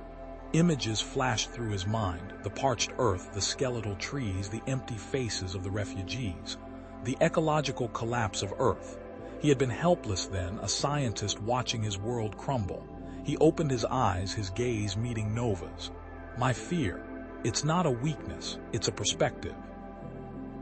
It allows me to understand the pocket's emotional state, to see what the High Council is trying to do." He paused, gathering his thoughts. "I remember. Back on Earth, before everything fell apart, I worked with a community ravaged by famine. I tried to help them to find solutions, but I failed. The aid shipments were delayed, the crops withered, people died." Nova listened intently, her eyes filled with empathy. "But even in the face of despair," Adam continued, his voice thick with emotion, "they held on to hope. They shared what little they had, they supported each other, they never gave up. I want to use that memory, that hope, as the energy signature for the device. He closed his eyes again, focusing on the faces of the Earth community, their resilience, their unwavering spirit. He reached out with his mind, attempting to channel their hope into the device. But the crystalline surface remained inert. Nothing happened. Nova touched his hand. "What's wrong?" "It's not working," Adam said, his voice filled with disappointment. "I can't connect." Nova tilted her head, studying him. "You are focusing too much on your failure, Adam, on your own guilt. You must let go of that." She took a deep breath, then shared a story of her own. "When I was a child, I found an orphaned sky serpent, its wing broken. I tried to nurse it back to health, but I didn't know what I was doing. I gave it the wrong food, I didn't clean its wound properly. It died in my arms. I felt so helpless, but that experience taught me empathy. It taught me to care for others even when I fail." Adam looked at her, his heart aching with understanding. He saw the pain in her eyes, the shared experience of loss. It's not about erasing the negative emotions, he realized. It's about harnessing the hope that remains, even in the darkest of times. "The device," Nova began. "It needs a blend," Adam finished her thought. "Arcturian and Terran emotional resonance, a perfect fusion between hope and loss." They looked at each other, a silent understanding passing between them. Adam closed his eyes, picturing the Earth community, their faces etched with hardship but illuminated by hope. Nova focused on the suffering of her people, the oppression of the High Council, but also the unwavering spirit of resistance that burned within them. Together, they reached out with their minds, combining Adam's memory of Earth with Nova's understanding of Arcturus. The device hummed, a faint vibration that resonated through their bodies. The crystalline surface glowed brighter, then erupted in a cascade of light. A holographic image flickered into existence, showing Earth and Arcturus slowly converging, their destinies intertwined. For a fleeting moment, hope surged through them, a wave of pure, unadulterated joy. But then the image shattered, the light faded, and the device abruptly shut down. A new message appeared on the screen, its words chillingly clear. "Insufficient resonance. Arcturian emotional core corrupted. Connection to Earth severed." "Corrupted," Nova finished, her violet eyes reflecting the flickering light of the makeshift lab. "It says here, the Arcturian emotional core is corrupted, preventing the device from establishing a stable connection to Earth." Adam ran a hand through his hair, frustration etched on his face. Emotional core, what does that even mean in a technological context? He circled the device, a tangle of scavenged parts and repurposed alien tech. "It's like the damn thing is sentient." "Not sentient, but deeply connected," Nova said, her voice thoughtful. "Arcturians, we feel things differently. More intensely, perhaps. Our emotions are intertwined with our very being, our connection to the world around us." Adam paused, considering her words. "So the device needs a clean emotional signal to function. Something's blocking it." "Precisely. And if the signal is corrupted, we need to understand the source of the corruption," Nova stated, her gaze piercing. "Perhaps delving into Arcturian history and culture will provide answers." Nova moved to a dusty console tucked away in a corner of the tunnel. With a few deft keystrokes, she bypassed several security protocols, her fingers flying across the alien interface. "There's a hidden data network within these tunnels. Old, forgotten, but potentially useful. It may contain information the High Council doesn't want us to see." Lines of code cascaded down the screen, resolving into fragmented text and schematics. Encrypted files, lots of them, about the High Council's activities. "Let me see that," Adam said, stepping closer. He ran a diagnostic program, his brow furrowing in concentration. "It's a complex encryption algorithm, but I think I can crack it." Hours passed, filled with the hum of the console and the rhythmic tapping of Adam's fingers. Finally, a series of files materialized, their contents displayed in archaic Arcturian script. "Got it, these files. They're disturbing." He scrolled through the text, his expression growing increasingly grim. They mentioned something called emotional resonance chambers. Nova gasped, her hand flying to her mouth. Those are just rumors, whispers in the dark. According to these files, Adam continued, the chambers are very real. They're designed to suppress positive emotions, joy, hope, compassion, and amplify fear and despair among the Arcturian population. The High Council. Nova's voice trembled with barely suppressed rage. They use them to maintain control, by keeping us docile, obedient, by filling our hearts with dread. Adam pounded his fist on the console, the metal vibrating beneath his touch. That's monstrous. They're manipulating an entire species, feeding them a diet of fear. He looked at Nova, his eyes filled with a mixture of anger and persistence. We have to stop them. We have to destroy those chambers. It is impossible. Those facilities are heavily guarded. The High Council would never permit it, Nova said, her voice tinged with fear. Our military might is beyond what you comprehend. We don't have a choice, Nova, Adam countered, his voice firm. If we want to activate the device, if we want to prevent the High Council from manipulating the temporal pocket, we have to disrupt their control. We have to restore balance to the Arcturian emotional core. Nova closed her eyes, her face etched with pain. I remember when I was a child. There was an emotional resonance chamber near my community. I remember the fear, the despair that settled over everyone. It was like the light had been drained from their eyes. The laughter stopped. The songs were silenced. A single tear traced a path down her cheek. I never understood why until now. Adam reached out, gently cupping her face in his hands. Then we stop them together. We make sure no one ever has to experience that again. They returned to the console, their faces illuminated by the glow of the screen. The files contain the locations of the emotional resonance chambers, Adam said. They're strategically placed throughout Arcturian cities, maximizing their impact on the population. Nova pointed to a specific location on a map. This one. This is the primary chamber. It's located beneath the High Council's citadel, the heart of their operation. That's going to be a problem, Adam muttered. The citadel will be a fortress. It is protected by advanced security systems, Nova confirmed. Laser grids, sonic barriers, surveillance drones, and heavily guarded by elite Arcturian soldiers, the most skilled warriors on the planet.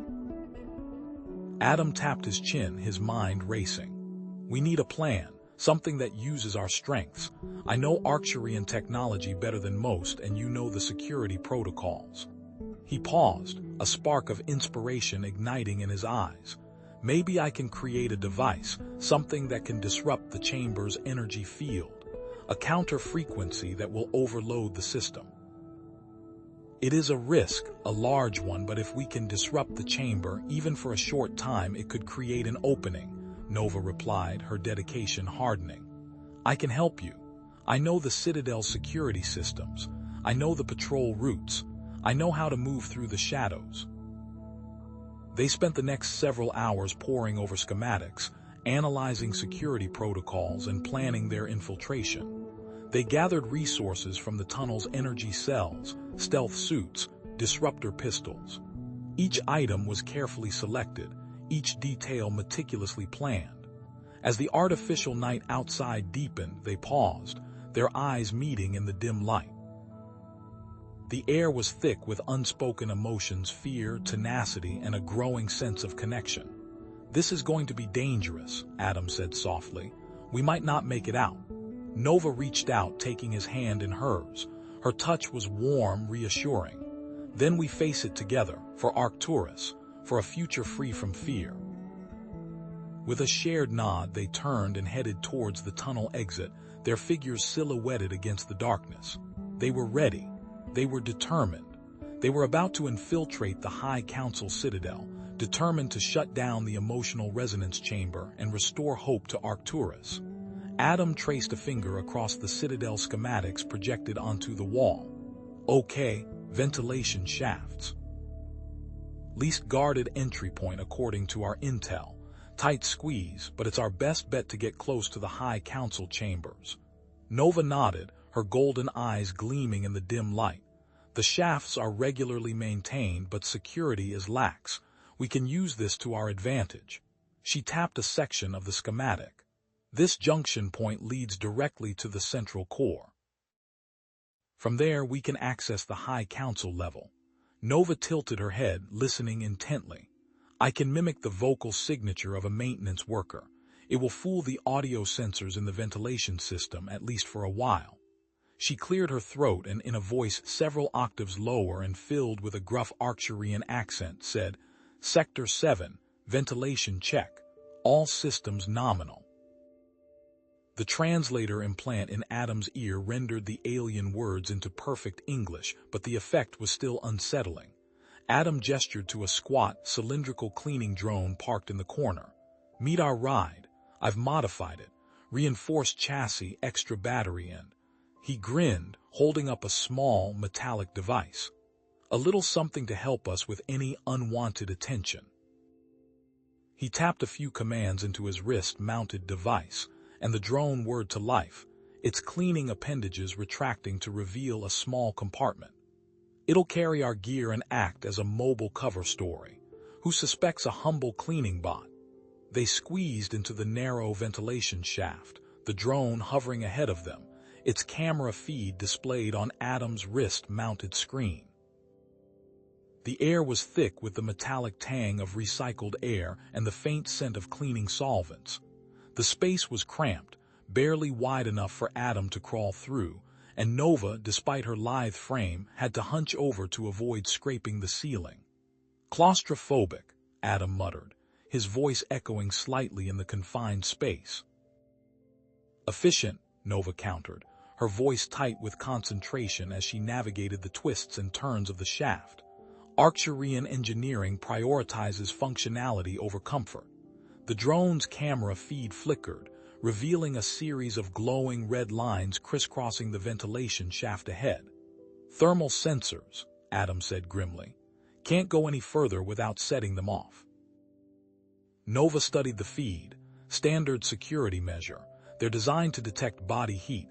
We need to divert their attention." Adam swore softly. "All right, think. I've got it." He reached into his pack and pulled out a small tool. "Remember that heating element I salvaged from the crashed transport? I can repurpose the drone's internal heater to create a decoy heat source." Working quickly, Adam rerouted the drone's heating system, creating a concentrated beam of heat that he directed towards a nearby section of the ventilation shaft wall. The thermal sensors immediately swung towards the decoy, leaving a clear path forward. "Impressive," Nova said, a hint of admiration in her voice. "But don't get cocky. We're not out of the woods yet." As they continued deeper into the ventilation system, a faint hissing sound filled the air. "What's that?" Adam asked, his hand instinctively reaching for his weapon. Nova's eyes widened. "Sedative gas. They're purging the ventilation system. Internal intruder protocol." She coughed, her hand flying to her mouth. "We need to get out of here now." Adam grimaced. "Too late. It's already circulating. We won't last long if we stay here." Nova pointed to a small access panel on the side of the shaft. "The gas source is a nearby control room. We can disable it with direct override access." Adam nodded, his mind racing. "Okay, control room it is, but we need to be quick." They crawled towards the access panel, the sedative gas growing stronger with each passing second. Adam pulled out his multi-tool and began to pick the lock on the control room door. The tumblers clicked into place, but as the door swung open, a faint red light blinked on the control panel inside. "Silent alarm," Nova hissed. "They know we're here." The control room was small and cramped, filled with blinking lights and complex control panels. The gas system was controlled by a large biometric lock, its surface shimmering with an iridescent glow. "Damn it," Adam said. "A biometric lock requires a High Council member's imprint." Nova slammed her fist against the console in frustration. "We're running out of time, Adam. The sedative gas will incapacitate us soon." Adam scanned the room, his eyes darting from one object to another. Wait a minute, mold-resistant sealant, resin adhesive. I can replicate the imprint. He grabbed a discarded container of sealant and a tube of resin. I can make a mold and cast a copy of the biometric signature. As Adam worked feverishly on the bypass, Nova stood guard, her senses on high alert. Adam, we have a problem. The alarm has alerted 2 elite guard squads. They're heading this way. Adam cursed under his breath. How long? Less than a minute. We need to move now. With a final click, Adam detached the resin imprint from the biometric lock. Got it. Stand back. He pressed the imprint against the lock and the system whirred to life, deactivating the gas purge. Just as the elite guard squads reached the control room door, Adam finished disabling the gas. The door hissed open, revealing 2 heavily armed Arcturian soldiers. Adam and Nova braced for a direct confrontation, knowing they were outnumbered and outgunned. Nova grabbed several of the drone's fuel cells. Distraction, she said, her voice grim. She ripped open the fuel cells, modified them with a few quick movements, and tossed them down the ventilation shaft. A series of explosions rocked the corridor outside, sending the guards scrambling for cover. Now, Nova yelled. Adam spotted a small, rectangular hatch hidden behind the control panel. Maintenance hatch. He heaved the panel open, revealing a dark, narrow passage. They scrambled through the hatch, squeezing into the darkness. The hatch slammed shut behind them, sealing them in but also cutting off their pursuers. As their eyes adjusted to the darkness, they heard a low growl, a guttural, menacing sound that sent shivers down Adam's spine. What was that? Adam whispered, his hand tightening around his weapon. A pair of glowing eyes appeared from the shadows, and a large, genetically modified Arcturian guard dog lunged at them. The screen goes black. Adam's mind raced, processing the guard dog's attack pattern. It favored its left, relying heavily on auditory cues, its snout twitching, zeroing in on the faintest sound. Nova, the grating above. He pointed to a maintenance shaft overhead. Can you reach it? Nova, ever agile, didn't hesitate. She sprang, her 3-fingered hands finding purchase on the wall, and with a surge of her powerful legs, she pulled herself onto the grating. The dog, momentarily confused, barked up at her, its cybernetic eyes glowing red. Adam, now, she hissed. He needed a distraction, something loud. He grabbed a discarded metal panel, slamming it against the floor. The clang echoed through the corridor, momentarily stunning the creature. As the dog turned its attention to the sound, Nova dropped, landing gracefully behind it. Here, she whispered, guiding his hand to a spot just behind the dog's jawline. Arcturian canid, same as Terran, pressure point. Apply firm pressure. Adam hesitated, then pressed. The dog whimpered, its legs buckling. It didn't die, didn't even yelp, but went limp, temporarily paralyzed. He felt a pang of guilt, even for a genetically engineered guard beast. Kneeling beside the subdued creature, Adam ran his hand along its flank. Beneath the coarse fur, he felt the cold, hard edges of cybernetic implants. Wires snaked beneath the skin, disappearing into metallic sockets. Nova, look at this. This isn't just a guard dog, it's been heavily modified. The implications of that statement hung heavy in the air. What was the Citadel truly for? As if in answer, a section of the wall behind the dog slid open, revealing a dimly lit corridor. The opening was narrow, barely wide enough for them to squeeze through. It reeked of ozone and something metallic, something sterile. A service passage, Nova breathed, her crests flattening in surprise. I didn't know this existed. Looks like our only option, Adam said, gesturing into the darkness. He felt a knot of unease in his stomach. This was getting deeper, more complex. They slipped through the opening, the panel hissing shut behind them. The corridor led to a heavy, sealed door.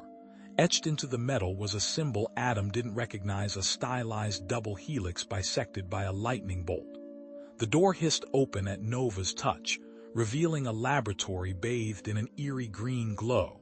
Rows of advanced equipment hummed with power. Wires snaked across the floor like metallic vines. But it was the stasis pods that caught Adam's attention. Cylindrical tanks filled with a viscous fluid, each containing a grotesque figure, mutated Arcturians with elongated limbs, bulging eyes, and twisted features. The air hung thick with the smell of chemicals and something vaguely organic, something rotten. Nova gasped, her hand flying to her mouth. By the Great Mother! Adam moved to a nearby console, his fingers flying across the keys. Lines of code scrolled across the screen, followed by research logs in Arcturian script. Using the translator implant, he began to decipher them. Forced mutations, genetic manipulation, neural reprogramming. He muttered, his voice growing grim. They're experimenting on Arcturian citizens, Nova, forcing them to evolve, or devolve, into something else. He scrolled through the logs, finding entries detailing the procedures, the subject's reactions, the ethical justifications, or rather, the lack thereof. The High Council's words about preserving Arcturian purity rang hollow now.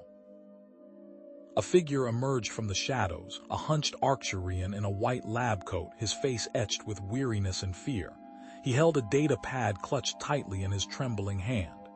"You shouldn't be here," the scientist whispered, his voice raspy. "This place, it's an abomination." "Who are you?" Adam asked, his hand instinctively moving towards the energy pistol at his side. "Dr. Aris," the scientist replied, his eyes darting nervously around the lab. I work here, or I worked here. I can't be a part of this any longer." "What is this place?" Nova demanded, her voice trembling with barely suppressed rage. "This is where the High Council creates its modoctorers," Dr. Aris said, his voice barely above a whisper. "The guard dogs, the enhanced soldiers. They're all products of this lab, and the worst part, the dogs are implanted with behavioral control chips. The High Council can control them remotely, turning Doctor into puppets." Dr. Aris extended the data pad towards them. "I've been gathering evidence, anything I could find to expose them.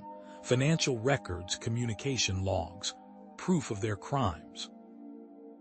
Adam took the data pad, his eyes scanning the contents. It was a treasure trove of information, irrefutable evidence of the High Council's corruption. "They're not creating guard dogs," Dr. Aris continued, his voice rising in desperation. "They're building an army, super soldiers loyal only to them, with enhanced strength, speed, and mental acuity. They plan to use them to crush any dissent, to cement their power forever." Adam's mind raced. He looked at the mutated figure doctor in the stasis pods, then back at Dr. Aris. An idea, audacious and improbable, began to form in his mind. "My biology, human biology. It's different. It might be able to counteract the genetic modifications, disrupt the super soldier program." Nova stared at the pods, her expression hardening. "They've done this to our own people, twisted them into things. I can't believe the High Council is capable of such cruelty." Her voice was thick with anger and betrayal. The loyalty she had once felt was crumbling before her eyes. A klaxon blared, its shrill sound echoing through the lab. Red lights flashed, bathing the Rudiar in an even more sinister glow. "Lockdown," Dr. Aris cried, his eyes widening in panic. "They know we're here. A cleanup crew is on its way. They'll eliminate any trace of this lab, including us." Adam didn't hesitate. "We need to get out of here, but first..." He turned to the communications console. "We need to send a message, let someone know what's happening here."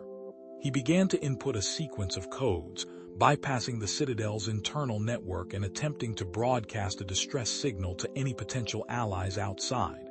As they worked, the heavy lab doors groaned and buckled. A cutting torch hissed, slicing through the reinforced metal.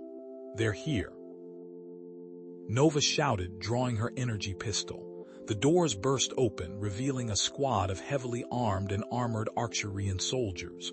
Their faces were hidden behind visors, their weapons trained on Adam and Nova. "DRR the High Council," one of the soldiers bellowed. Dr. Aris stepped forward, his hand reaching for a control panel hidden beneath his lab coat. I won't let you protect them. He slammed his hand down on the panel, triggering a self-destruct sequence. The lab began to shake. Doctor, and sparks flying from the equipment. Get out of here. Dr. Aris screamed, shoving Adam and Nova towards a side exit. I'll buy you some time. Adam hesitated for a moment, then grabbed Nova's hand and pulled her towards the exit. They raced down a narrow corridor as the lab behind them exploded in a ball of fire and energy. The force of the explosion rocked the citadel, setting off alarms and shaking the very foundations of the facility. Unknown to them, the explosion had also alerted a powerful psychic Arcturian, High Counselor Zara. She sat in her chambers meditating when the blast resonated through her mind.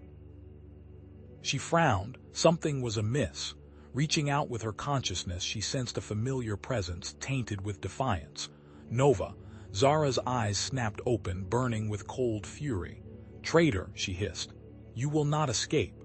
Zara focused her psychic abilities, attempting to locate Nova within the citadel. She manipulated the environment, creating illusions and traps, turning the corridors into a labyrinth of deception. One moment, Adam and Nova were running side by side. The next, a shimmering wall of energy slammed down between them. Adam stumbled, disoriented, as the corridor ahead twisted and dissolved into a swirling vortex of light and shadow. He reached out for Nova, but his hand grasped only empty air. He was alone, trapped in a psychic maze with no idea where Nova was or what awaited him in the darkness. Adam blinked, his head throbbing. The illusion had vanished, replaced by the cold, metallic reality of a training room. Combat drones, sleek and menacing, hovered in the air, their crimson optics locking onto him. Whirring servos and the crackle of energy weapons filled the space, a cacophony that amplified his disorientation. This wasn't a test, this was a kill box. He took a shaky breath, his gaze sweeping across the room. He was unauthorized personnel, and the drones were programmed to eliminate any such intrusion. His xenobiologist training hadn't prepared him for this, but Earth had. He'd spent enough time tinkering with robotics back home. Focus, Adam, focus. He noticed the drones' movements jerky, predictable. Their sensors seemed limited to a narrow cone of vision. They reacted only to movement within that arc, a weakness. The drones were clearly linked. There had to be a central control hub managing their actions. Disable the hub, disable the drones. It was a long shot, but it was his only shot. He launched himself forward, adrenaline surging through his veins. He vaulted over a deactivated charging station, narrowly avoiding a blast of searing energy that vaporized the metal behind him. He slid under a low-hanging conduit, the metallic tang of ozone stinging his nostrils. Parkour, a skill he'd picked up back on Earth for fun, was now keeping him alive. A plasma bolt singed his sleeve. He risked a glance. Another drone was locking on. Damn, they were fast. A blue energy blast ripped through the air, vaporizing the drone targeting him. Nova, she landed beside him, her eyes blazing with fury, her movements fluid and deadly. She spun, disabling two more drones with precise strikes, her Arcturian fighting style a whirlwind of lethal grace. This way, she yelled, her voice barely audible over the din. They fought back to back, a dance of desperation, but the drones were relentless. More kept coming, their numbers overwhelming. We can't hold them, Nova shouted, deflecting a blast with her energy blade. We need to find the control hub. They retreated, firing as they moved, the drones relentlessly pursuing. They dove behind a large cylindrical container, its surface scarred with scorch marks. It has to be nearby, Adam said, his chest heaving. But how do we get past them? Nova pointed towards a raised platform on the far side of the room. There, I recognize the access panel. It's shielded, but that's likely where the hub is. They sprinted towards the platform, dodging and weaving through the relentless barrage of energy fire. Reaching the base of the platform, they saw it was protected by a shimmering violet energy shield. Impenetrable. Damn it. Adam smacked his palm against the platform. There's no way through. Nova touched the shield, her brow furrowed. There is, but it requires a specific Arcturian frequency to bypass. A sonic key. A sonic key? Adam asked, confused. It's based on a traditional Arcturian song, a lament for lost warriors, she explained, her voice tight with frustration. The Citadel's security is woven into our heritage. Adam frowned, thinking, can you hum it? Nova hesitated, then began to hum a haunting melody, a series of mournful notes that resonated with a deep, ancient sadness. The air seemed to vibrate with the sound. Adam closed his eyes, focusing on the melody. He may be a xenobiologist, but he'd also dabbled in music back on Earth. He could hear the underlying frequencies, the subtle variations in pitch and tone. It was complex but not impossible. He pulled out his multi-tool, a device he'd modified for his research, and began manipulating its settings. He adjusted the frequency analyzer, capturing the sound waves, translating them into a digital code. Almost. He muttered, his fingers flying across the controls. Hurry, Adam, Nova warned, glancing back at the approaching drones. He hit the final button. The multi-tool emitted a high-pitched tone, perfectly replicating the Arcturian song's frequency. The energy shield flickered, then dissolved. Now, Adam yelled. They scrambled onto the platform and accessed the control panel. Adam jammed his multi-tool into the interface, bypassing the security protocols. With a final surge of power, the drones powered down, their crimson optics dimming to black. Silence descended, broken only by their ragged breathing. We did it, Nova breathed, relief washing over her face. Suddenly, the Citadel shuddered. The ground trembled beneath their feet. Debris rained down from the ceiling. What was that? Adam asked, grabbing Nova to steady her. Zara, Nova gasped, her eyes wide with fear. She knows we're here. She's amplifying her psychic attacks. The Citadel was becoming increasingly unstable. They needed to move. As they made their way through the corridors, they came across a group of Arcturian civilians huddled in a darkened chamber. They were gaunt and weary, their eyes filled with despair. Who are you? Adam asked, his voice low. We are laborers, one of the Arcturians whispered, his voice raspy. Forced to work in the Citadel's maintenance tunnels, the High Council. They care nothing for us. Adam's heart clenched. Exploitation, even here. Is there any way out of here? Nova asked. An old Arcturian stepped forward, his face etched with hardship. There is. A hidden escape route, used by dissidents long ago, but it is dangerous, and the High Council, they watch closely. Where is it? Adam pressed. The old Arcturian pointed towards a narrow passage behind a stack of crates. Through there, but be warned. Many have tried, few have succeeded. They thanked the civilians and moved towards the passage. As they rounded the corner, a squad of super soldiers emerged, their faces blank, their eyes devoid of emotion. They were heavily armed, their bodies augmented with cybernetic enhancements. Intruders detected. One of the super soldiers droned, his voice synthesized. Terminate with extreme prejudice. The firefight was brutal. The super soldiers were fast and strong, their energy weapons spitting deadly bolts of plasma.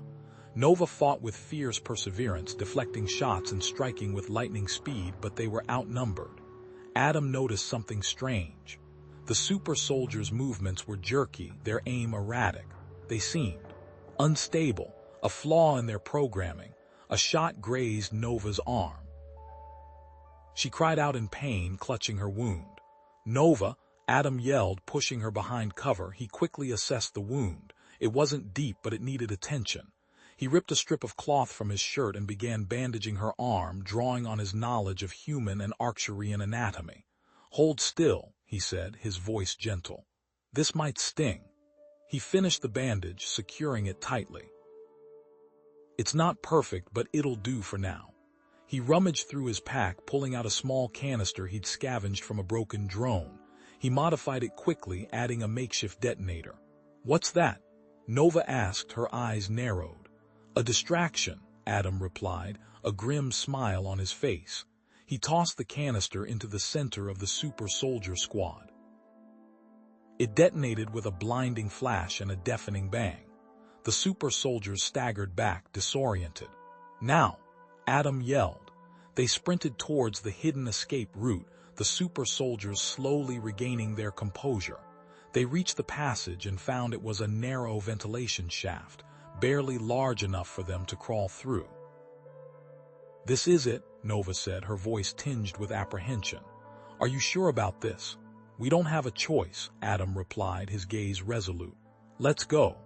They squeezed into the shaft, crawling on their hands and knees through the cramped space. The air was thick with dust and the metallic scent of the citadel.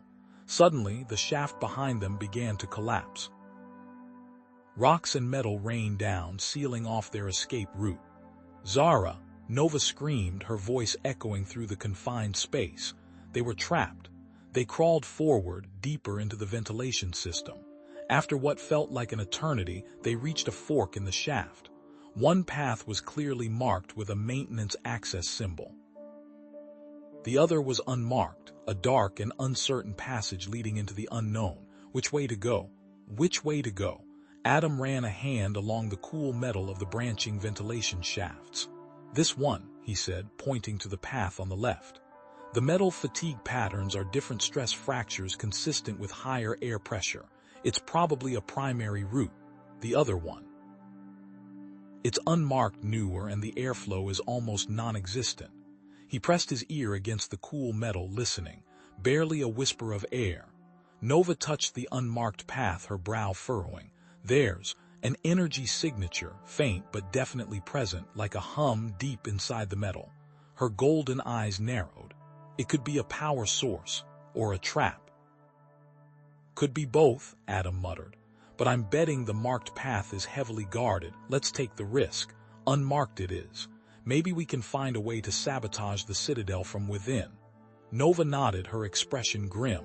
"Agreed, but be warned, human. Arcturian ventilation systems are not designed for comfort." They squeezed into the unmarked path. The air grew thick and stale, heavy with the metallic tang of recycled air. The shaft narrowed quickly, forcing them to crawl on their hands and knees. The metal pressed in on all sides, cold and unforgiving. Adam felt a prickle of claustrophobia, the walls seeming to inch closer with every breath. He could hear Nova breathing heavily behind him, the sound amplified in the confined space. Suddenly, the metal groaned. A high-pitched whine filled the shaft, vibrating through their bones. Dust rained down from the ceiling. "Zara," Nova hissed, her voice tight with anger. "She's trying to collapse the shaft." The metal buckled inward with a deafening screech. Adam scrambled forward, his heart hammering against his ribs. The pressure was immense, threatening to crush them. He risked a glance behind him, seeing the fear etched on Nova's face. "There!" Adam shouted, pointing to a series of small, rectangular panels along the wall of the ventilation shaft. Access panels, they might be structural supports. He pulled his multi-tool from his belt, a compact, versatile device containing everything from a laser cutter to a sonic screwdriver, and jammed the tip into the seam of the nearest panel. With a grunt of effort, he pried it open. Inside, he saw a network of thin but surprisingly strong support beams running along the length of the shaft. "Nova, help me." Working in tandem, they wrestled the support beams free from their housings. The metal shrieked as the shaft continued to compress. Adam wedged a beam between the floor and ceiling, bracing the structure. It held, groaning under the strain. They repeated the process, working quickly and efficiently, the rhythmic clang of metal echoing in the confined space. "These beams," Nova said, touching one cautiously. "They're made of a highly conductive alloy. It's reacting to Zara's psychic energy." As if to confirm her words, the beams began to hum, emitting a high-pitched frequency that resonated deep within Adam's skull. He could see Nova wincing, her hands flying to her head. "It's disrupting her concentration," Adam realized. "Keep going." Weakened by the feedback, Zara lost control. The crushing force subsided, the metal groaning as it settled, but the respite was short-lived. With a final, grinding screech, Zara sealed off the path behind them, trapping them further inside. She sealed the shaft, Nova said, her voice flat. There's no going back. Ahead, the ventilation shaft opened into a larger space. They crawled through the opening and tumbled into a vast chamber bathed in the eerie glow of hydroponic lights. Rows upon rows of genetically modified plants stretched as far as the eye could see, their leaves a vibrant, unnatural green. What is this place? Adam whispered, his eyes wide with disbelief.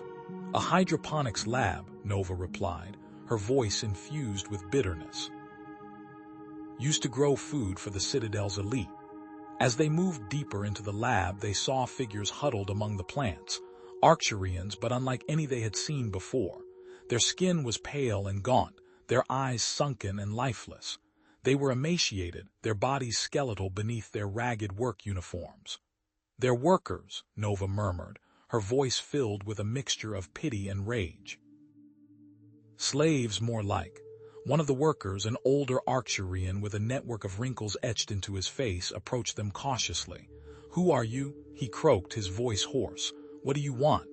We're trying to escape, Adam explained. We need your help. The worker hesitated, then nodded. This lab, it's located directly beneath the High Council's private quarters. The entire Citadel is built on the labor of those who are suffering. Is there any way to get to them from here? Nova asked, her eyes blazing with perseverance. The nutrient system, the worker replied, his voice barely a whisper. It's connected to the Citadel's central water supply. Sabotaging it could have widespread consequences. He identified himself as a former engineer. Adam's eyes lit up. What kind of consequences? Disruptions in the water supply, nutrient deficiencies. Chaos, the engineer said. It would weaken the High Council's control. Adam grinned, a spark of inspiration igniting in his eyes. I have an idea, a very nasty idea. He paused, considering. I'm going to introduce a fast-growing Terran fungus into the nutrient system. It'll clog the water supply within hours, disrupt everything, and I happen to have a culture on me that will do just the trick. As they prepared to execute Adam's plan, the hydroponics lab doors burst open. A squad of heavily armed super soldiers stormed into the room, their weapons raised. Intruders. One of them bellowed, his voice distorted and mechanical. Eliminate.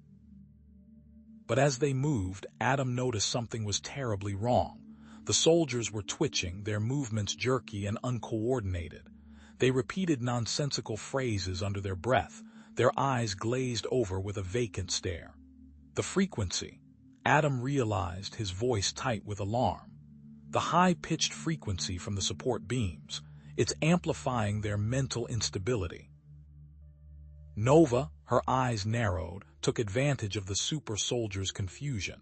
She moved with lightning speed, using the hydroponics equipment as cover, dodging laser fire and delivering swift, disabling blows. She ripped nutrient tubes from the ceiling, spraying the soldiers with a foul-smelling liquid that further disoriented them.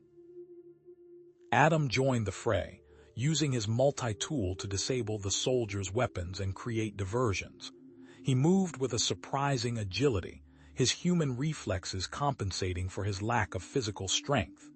Together, Adam and Nova managed to subdue the super soldiers, but the hydroponics lab was in ruins. Plants lay scattered across the floor, nutrient tubes were severed, and the air was thick with the acrid smell of burnt vegetation. The opportunity to sabotage the water supply might have been lost. Damn it, Adam muttered, kicking a dislodged panel from the ruined hydroponics lab. The air hung thick with the scent of pulverized algae and shattered hopes. So much for Plan A. Nova surveyed the damage, her expression grim. They anticipated us, but Arcturians are nothing if not predictable, always a primary and a secondary. What is the alternative? A voice, raspy with age, piped up from the shadows. The Citadel's energy core. It powers everything. Life support, security, communications. Cripple it and you cripple them all. A hunched figure emerged, a former engineer, judging by the faded insignia on his tunic. Adam's mind raced, calculating. The energy core. That's a high-risk target. System failure could be catastrophic. He chewed on his lip, weighing the potential consequences: darkness, loss of life support, chaos. But it was a risk they might have to take. Where is it? Deep within the citadel, shielded by layers of security. But the engineer rasped, pointing towards a barely visible grate in the wall. There's a ventilation shaft. Leads almost directly to the core. Heavily guarded, of course. Nova nodded, her eyes gleaming with rekindled persistence. Then that is where we go. She paused, thinking.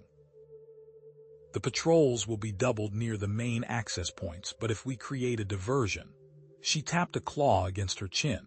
I know their military protocols, a staged emergency on the lower levels. That should draw them away from the ventilation shaft entrance. As they started to move, a whimper echoed from a darkened alcove. Adam cautiously approached, his pulse rifle raised. He found a group of Arcturian children huddled together, their eyes wide with fear. They were orphans, their parents victims of the High Council's ruthless policies. Their clothes were ragged, their faces gaunt. Nova knelt, her expression softening. "Little ones, what are you doing here?" One of the children, a small girl with iridescent eyes, spoke hesitantly. "Hiding. The council. They take people away." Another boy, bolder than the rest, tugged at Nova's sleeve. "There's a secret passage, only we know about it. It goes close to the lights." Adam frowned. "The energy core, a secret passage." The boy nodded eagerly. "It's tricky, but it goes past the guards." "Tricky how?" Adam asked. "Traps," the girl whispered, her voice trembling. "Old traps. From before the council." Adam exchanged a look with Nova. This could be their chance. "Show us," he said gently. The children led them through a maze of corridors to a hidden doorway concealed behind a stack of discarded crates. The passage beyond was narrow and dark, the air thick with the smell of dust and disuse. As they moved forward cautiously, Adam's suit sensors pinged a warning. "Hold," he said, raising a hand. "Booby traps, primitive but deadly." He examined the passage carefully, his eyes scanning for tripwires, pressure plates, and other hidden dangers. He spotted a thin, almost invisible wire stretched across the passage. A crude but effective pressure mine lay concealed beneath a loose floor tile. "Arcturian ingenuity at its finest," Adam muttered, carefully disarming the wire with a specialized tool from his belt. He then used a small piece of metal to depress the pressure plate, neutralizing the mine. As they continued through the passage, a crackling voice echoed from a nearby ventilation duct. It was a transmission between High Council members. "The purge must be swift and decisive. Eliminate all dissident elements within the Citadel, no exceptions." Adam froze, his blood running cold. They were planning a massacre.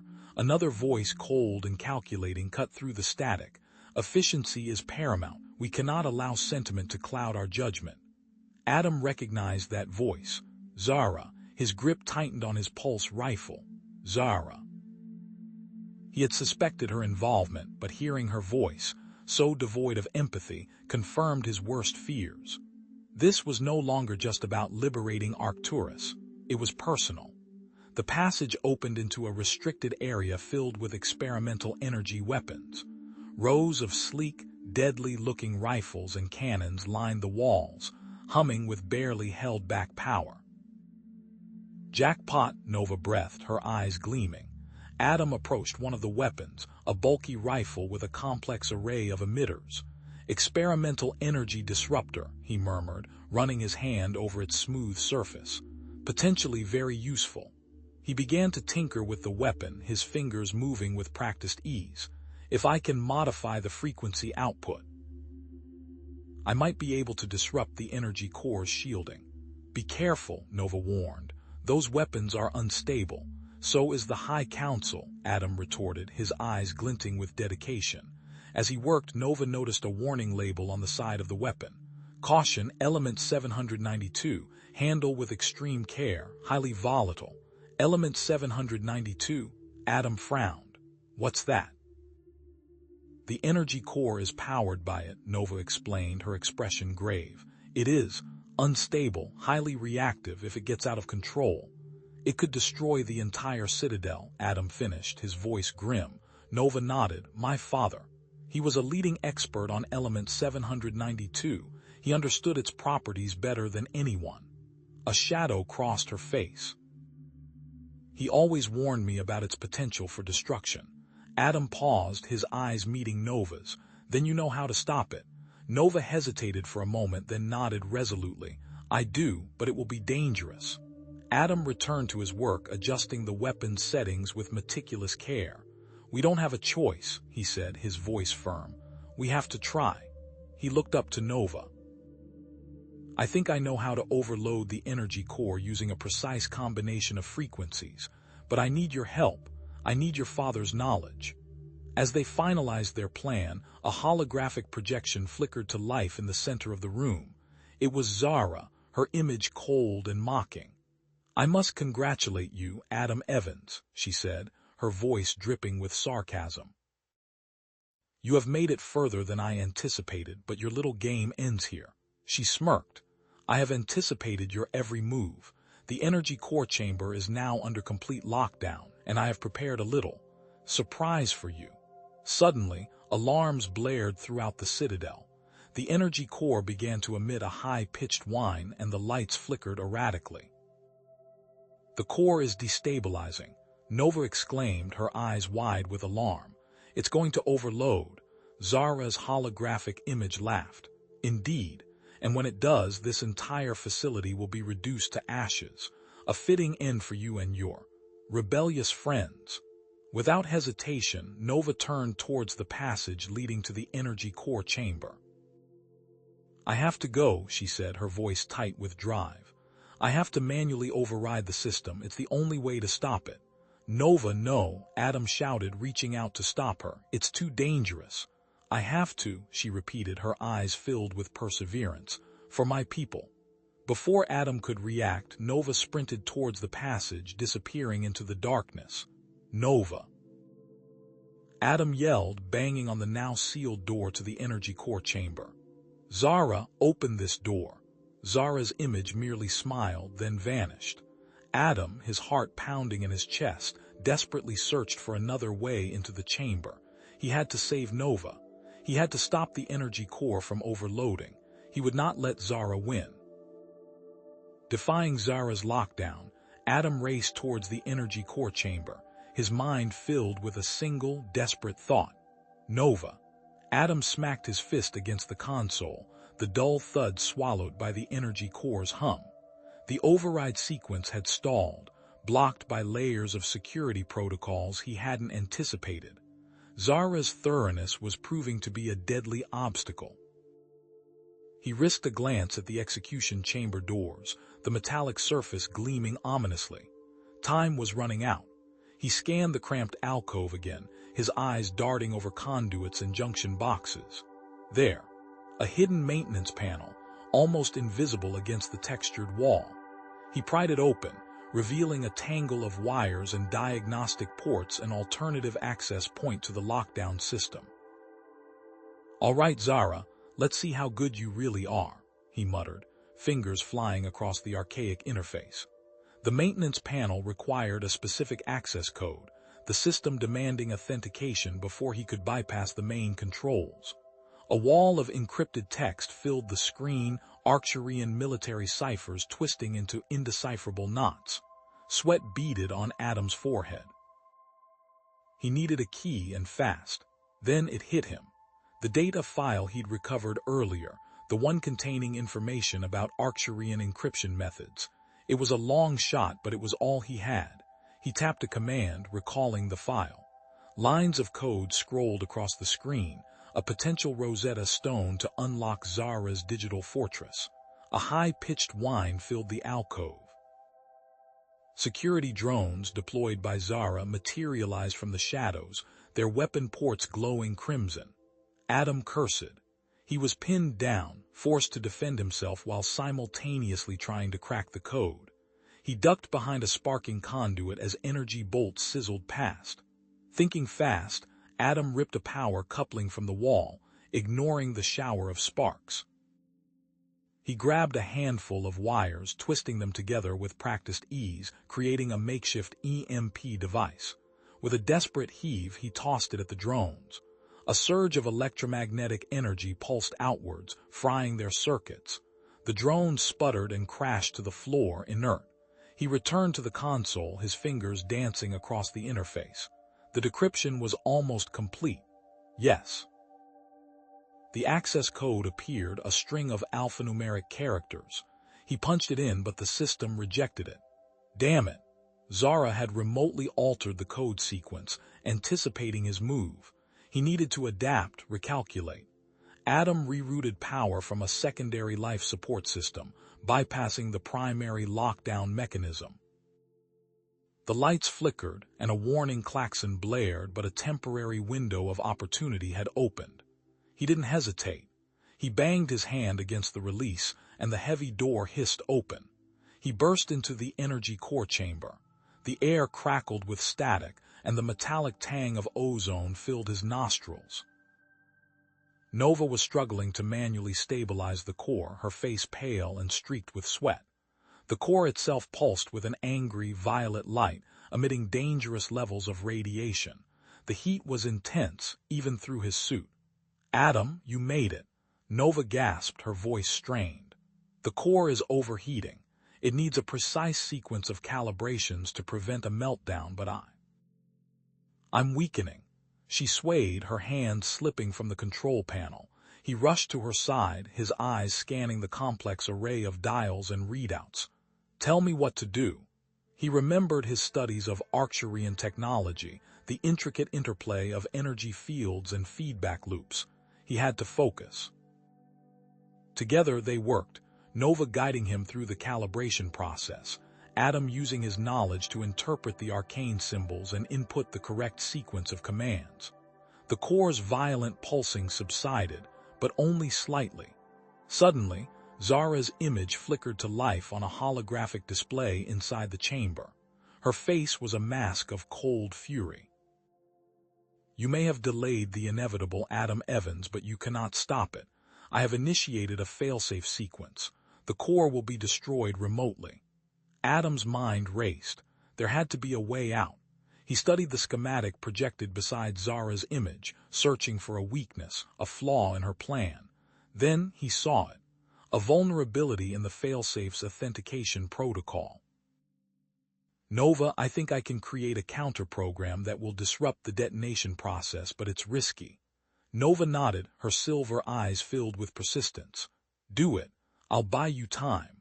Summoning her remaining strength, she activated the counter-program, her fingers flying across the console. Alarms blared and the chamber shook violently. "We have to get out of here," Adam yelled, grabbing Nova's arm. As they reached the exit, Zara activated a containment field around the energy core, a shimmering barrier of energy that sealed off the chamber. The explosion wouldn't spread, but they were trapped inside. "Damn it, she anticipated this," Adam spat, pounding on the containment field. It was impenetrable. "Wait," Nova said, her voice weak but firm. "There's a hidden emergency exit. My father showed it to me when I was a child. It leads to an underground tunnel system." A glimmer of hope. Adam followed Nova as she stumbled towards a seemingly blank section of the wall. She pressed a sequence of symbols, and a section of the wall slid open, revealing a dark, narrow passage. The tunnel system was unstable and collapsing. Chunks of rock and debris rained down from the ceiling. Energy surges crackled along the walls, illuminating the passage in bursts of blinding light. They navigated carefully, dodging falling debris and leaping over sparking conduits. They reached the end of the tunnel, but their hearts sank. The exit was blocked by a reinforced door sealed shut. They were trapped, with no way out. Adam stared at the door, his mind racing. There had to be something, anything he could use. He ran his hands along the cold metal, feeling for weaknesses. Then he realized something. The locking mechanism. It was vulnerable to a specific frequency. He glanced back at the maintenance area, the memory of the EMP device flashing in his mind. He could modify it, recalibrate it to emit that precise frequency. It was a long shot, but it was their only chance. Could he get it done in time? The EMP shrieked, a high-pitched whine that vibrated in Adam's teeth. Sparks erupted from the locking mechanism of the blast door, the heavy metal groaning in protest. The door shuddered, then popped open a crack, just enough to reveal a jagged line of twisted metal and fallen rock. Debris blocked the rest. He slammed his shoulder against the door, Nova adding her considerable strength from the other side. With a final, agonizing screech of tearing metal, the door yielded, opening just enough for them to squeeze through. As they scrambled into the tunnel, a low rumble echoed behind them. Adam glanced back to see the section of tunnel they just traversed collapsing in on itself, a cloud of dust and rock obliterating their escape route. They were trapped. The new section of tunnel was larger but far more unstable. Cracks spiderwebbed across the walls, and a sickly green light pulsed from exposed energy conduits that snaked along the ceiling. The air crackled with static, raising the hairs on Adam's arms. It smelled like burnt ozone and decay. Nova coughed, her brow furrowed. These conduits. This was part of an old Arcturian research facility, abandoned decades ago. There might be another exit through it. They moved deeper into the derelict facility. Dim emergency lights flickered erratically, casting long, dancing shadows across decaying equipment. Consoles were corroded, wires dangled like skeletal remains, and the air hung thick with the musty odor of forgotten experiments. In one chamber, a shattered containment vessel lay on its side, a dark stain spreading across the floor. Adam stopped before a flickering holographic projector. He reactivated it with a touch, the image resolving into a group of Arcturian scientists in lab coats, their faces etched with a mixture of excitement and apprehension. "Successfully stabilized the quantum matrix," one of them said, their voice echoing eerily through the chamber. "Teleportation is no longer a theoretical possibility, but a tangible reality." The recording abruptly cut off with a burst of static. Then, from the depths of the facility, they heard a guttural growl, followed by a series of scraping sounds. Something was down there. They pressed on, weapons raised, their senses on high alert. The growls grew louder, closer. Then they saw them, twisted, mutated creatures, the result of the teleportation experiments gone horribly wrong. Limbs were elongated and distorted, eyes glowed with an unnatural light, and razor-sharp claws dripped with a viscous fluid. They lunged. Nova moved with blinding speed, her energy blades singing through the air. Adam fired his pulse rifle, the blasts tearing chunks out of the creature's grotesque forms. But they kept coming, driven by a primal hunger. During the chaotic melee, one of the creatures slashed at Nova, its claws tearing through her armor and into her leg. She cried out, stumbling back, clutching her wound. Blood, dark and viscous, seeped between her fingers. Adam swore, firing a concentrated burst at the creature that had wounded Nova, blasting it into a smoking heap. He knelt beside her, examining the wound. "We need to get you out of here," he said, his voice tight with concern. He scanned the creatures, noting their movements, their weaknesses. They were fast but clumsy. Driven by instinct, not intelligence. "Wait," Adam said, "I think I have an idea." He remembered the behavior patterns of Earth predators. They are attracted to bright lights but don't seem to change direction well. He grabbed a damaged lighting fixture, charged it with his rifle, and tossed it down the tunnel. The creatures blindly followed, and he fired at a damaged support beam, dropping the ceiling and trapping the creatures. Further down the corridor, they found it a deactivated teleportation device, its surface covered in dust and grime. Hope surged, then crashed. "It's offline," Nova said, her voice strained. "No power." Adam cursed under his breath. "Damn it." Nova's eyes widened. "Wait. There's a power cell. In the control room, it was used to jump-start the system in emergencies. Can you get to it?" "Yes, but..." Before she could finish, the holographic projector flickered to life again. This time it wasn't a recording. Zara's image shimmered into existence, her face twisted into a cruel smile. Hello, Adam. Nova, I've been expecting you. Adam's heart made. Zara. You set us up. Of course I did. Did you really think I would let you escape, especially after you stole my prize, Adam? She tilted her head. As much as I would enjoy watching you rot, I simply cannot wait, so I'm initiating the facility's self-destruct sequence. Consider it a parting gift. A countdown timer appeared on the screen, 15:00. You bitch, Adam roared. Zara laughed. Goodbye, Adam. Goodbye, Nova. It's been enlightening. The transmission cut out. Adam immediately started working on a nearby console, his fingers flying across the controls. I need to override the self-destruct. It's no use, Nova said, her voice filled with despair. Zara would have locked it down. Her firewalls are impenetrable. Adane grunted, his brow furrowed in concentration. There's always a way in, always. He typed furiously, lines of code scrolling across the screen. Damn it, she's good, really good. He pounded his fist on the console in frustration. I can't crack it, not in time. Nova, despite her pain, leaned over, studying the screen. Wait, she said, pointing to a specific line of code. That's subroutine. It's a legacy system, a maintenance bypass. I know how to get around it. Working together, they bypassed the firewall. Adam accessed the self-destruct controls just as the timer ticked down to 10:00.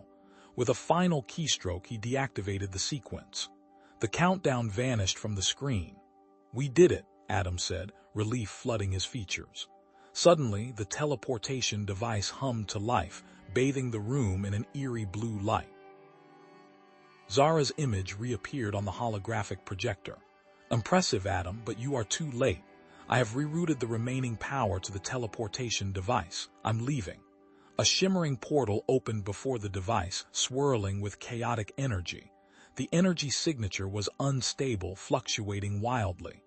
Bon voyage, Zara said, her image fading from the screen. Zara stepped out from behind a console, heading toward the portal. Sorry to cut this short, but I have a date with destiny. Adam and Nova moved to intercept, but Zara was already halfway to the portal. The ground began to shake violently. Alarms blared. The energy core's containment field was failing. Cracks widened in the walls and chunks of debris rained down from the ceiling. The air crackled with raw energy. The tunnel was about to explode. Zara's attack was a whirlwind of precise strikes, each aimed to disable. Adam barely dodged a kick aimed at his temple, the wind of it ruffling his hair. Nova roared, a primal sound that vibrated in Adam's chest, and launched herself at Zara.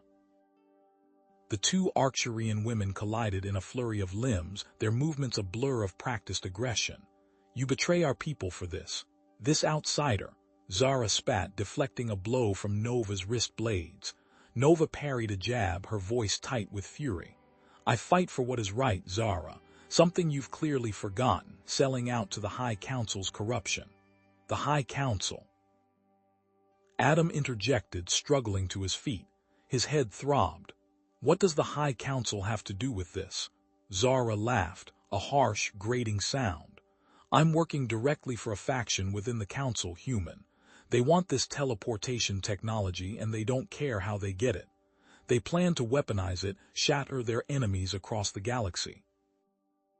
Adam, ignoring the pounding in his head, focused on the teleportation device. The energy signature was erratic, fluctuating wildly. The air around it crackled with uncontrolled power. Nova, get back. This thing is unstable. Anyone who uses it now.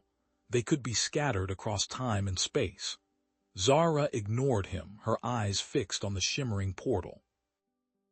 I'd rather be scattered than face the Council's wrath.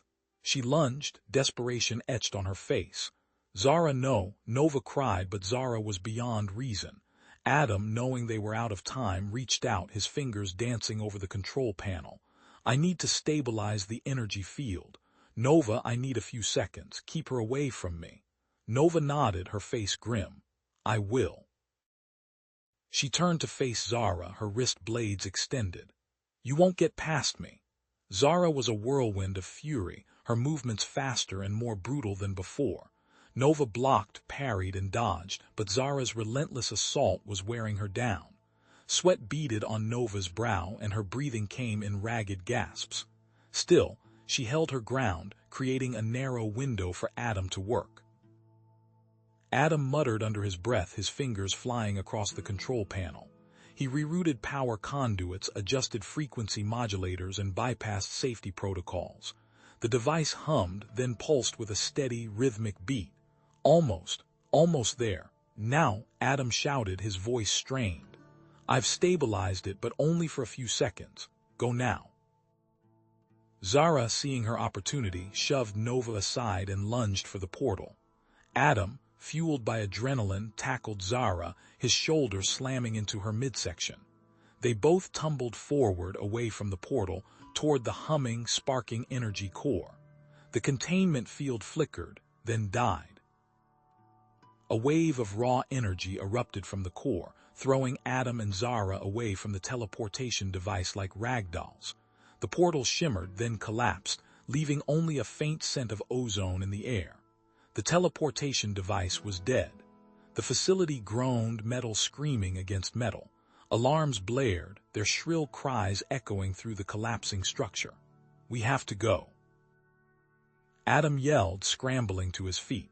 The whole place is going to blow. He grabbed Nova's hand and pulled her toward the deactivated teleportation portal. It's our only chance. It might act as a shield. He didn't wait for her to respond.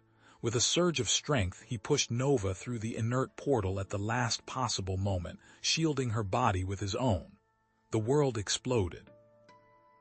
Nova landed hard, the air knocked from her lungs. Disoriented, she scrambled to her feet, her head spinning. The world swam in and out of focus. Where was she? The environment was unfamiliar, yet vaguely reminiscent of the research facility. Had the teleportation device worked? Adam, she cried, her voice raw with panic. She stumbled forward, pushing through debris and twisted metal, her heart pounding in her chest. Adam. She found him lying near the destroyed teleportation device, amidst a tangle of wires and sparking conduits. His body was limp, his face pale. A large gash ran across his forehead, and his clothes were torn and burned. Adam, she cried again, dropping to her knees beside him. She gently shook his shoulder. Adam, wake up, please. He groaned, his eyes fluttering open. He stared up at her, his gaze unfocused. Nova, you, okay? Tears streamed down Nova's face. I'm fine, but you're hurt. She struggled to lift him, dragging him away from the immediate blast zone towards a relatively intact section of the ruined facility. She found a small alcove, shielded from the worst of the damage. She laid Adam down gently, cradling his head in her lap. He coughed, his chest heaving. Rerouted, energy, protected you, he whispered, his voice weak. Nova gently wiped the blood from his forehead. You saved me, Adam, you saved my life. He managed a weak smile. Always.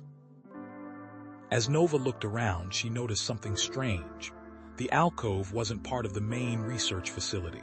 The walls were smooth and metallic, unlike the rough-hewn rock of the tunnels. A faint hum filled the air. Then she saw it, a seam in the wall, barely visible beneath a layer of dust and grime. She ran her hand along the seam, and a section of the wall slid open, revealing a hidden chamber. Inside, the chamber was pristine, untouched by the chaos outside. Advanced medical equipment lined the walls, glowing softly. A fully functional escape pod sat in the center of the room, ready for launch. This was impossible. Adam groaned again, drawing her attention back to him. What is it? I don't know, Nova said, her voice filled with wonder. But I think we just found a miracle. She helped Adam into the chamber, her eyes scanning the advanced medical equipment. This must have been a last resort for the original researchers. They anticipated something like this. She activated a medical scanner and ran it over Adam's body. The scanner beeped, displaying a holographic image of his injuries. You have several broken ribs, a concussion, and internal bleeding, she said, her voice grim. But I think I can stabilize you. Using the advanced medical equipment, Nova worked quickly and efficiently, cleaning and bandaging his wounds, administering pain medication, and setting his broken ribs. The equipment responded to her touch, its programming intuitive and user-friendly. She realized that this chamber had been designed for anyone to use, even without extensive medical training. As she worked, a console on the wall flickered to life. A coded message scrolled across the screen. Nova quickly deciphered it. "It's from one of the surviving dissident scientists," she said, her voice tight with urgency. "The High Council knows we're alive, they're tracking us. He says to meet them at these coordinates." She pointed to the coordinates displayed on the screen. Adam, his breathing still shallow, nodded weakly. "Then, we have to go." Nova turned to the escape pod, her face determined. "We're getting out of here. We're going to expose the High Council's conspiracy and fight for a better future." She helped Adam into the escape pod, securing him in a comfortable seat. "But," she glanced at his pale face, her voice filled with concern, "I don't know if you'll survive the journey."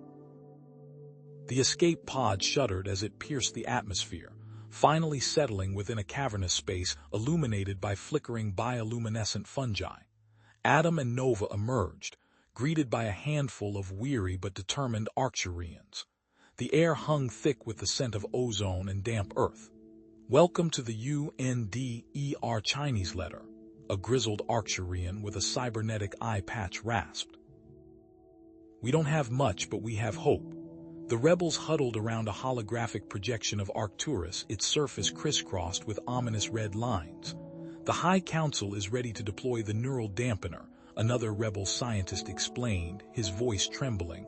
"Planet-wide, they call it the Great Silence." Adam felt a surge of adrenaline. A neural dampener, that's barbaric. He began pacing, his mind racing. But human neurobiology, combined with your understanding of Arcturian physiology, there has to be a way to counteract it. Nova stepped forward, her gaze steely. "I know the dampener's deployment network. There's a central control center, hidden beneath the capital. It's heavily guarded, but there's a vulnerable point in the power conduit system. A direct intervention is our only chance." While Nova organized a strike team, Adam commandeered a makeshift lab. "We need to generate a counter-frequency," he explained to the rebel scientists, his hands flying across holographic schematics. "Something that will resonate with the Arcturian neural pathways and shield them from the dampener's effects." Time was running out. Adam worked feverishly, cannibalizing components from the escape pod and integrating them with salvaged Arcturian technology.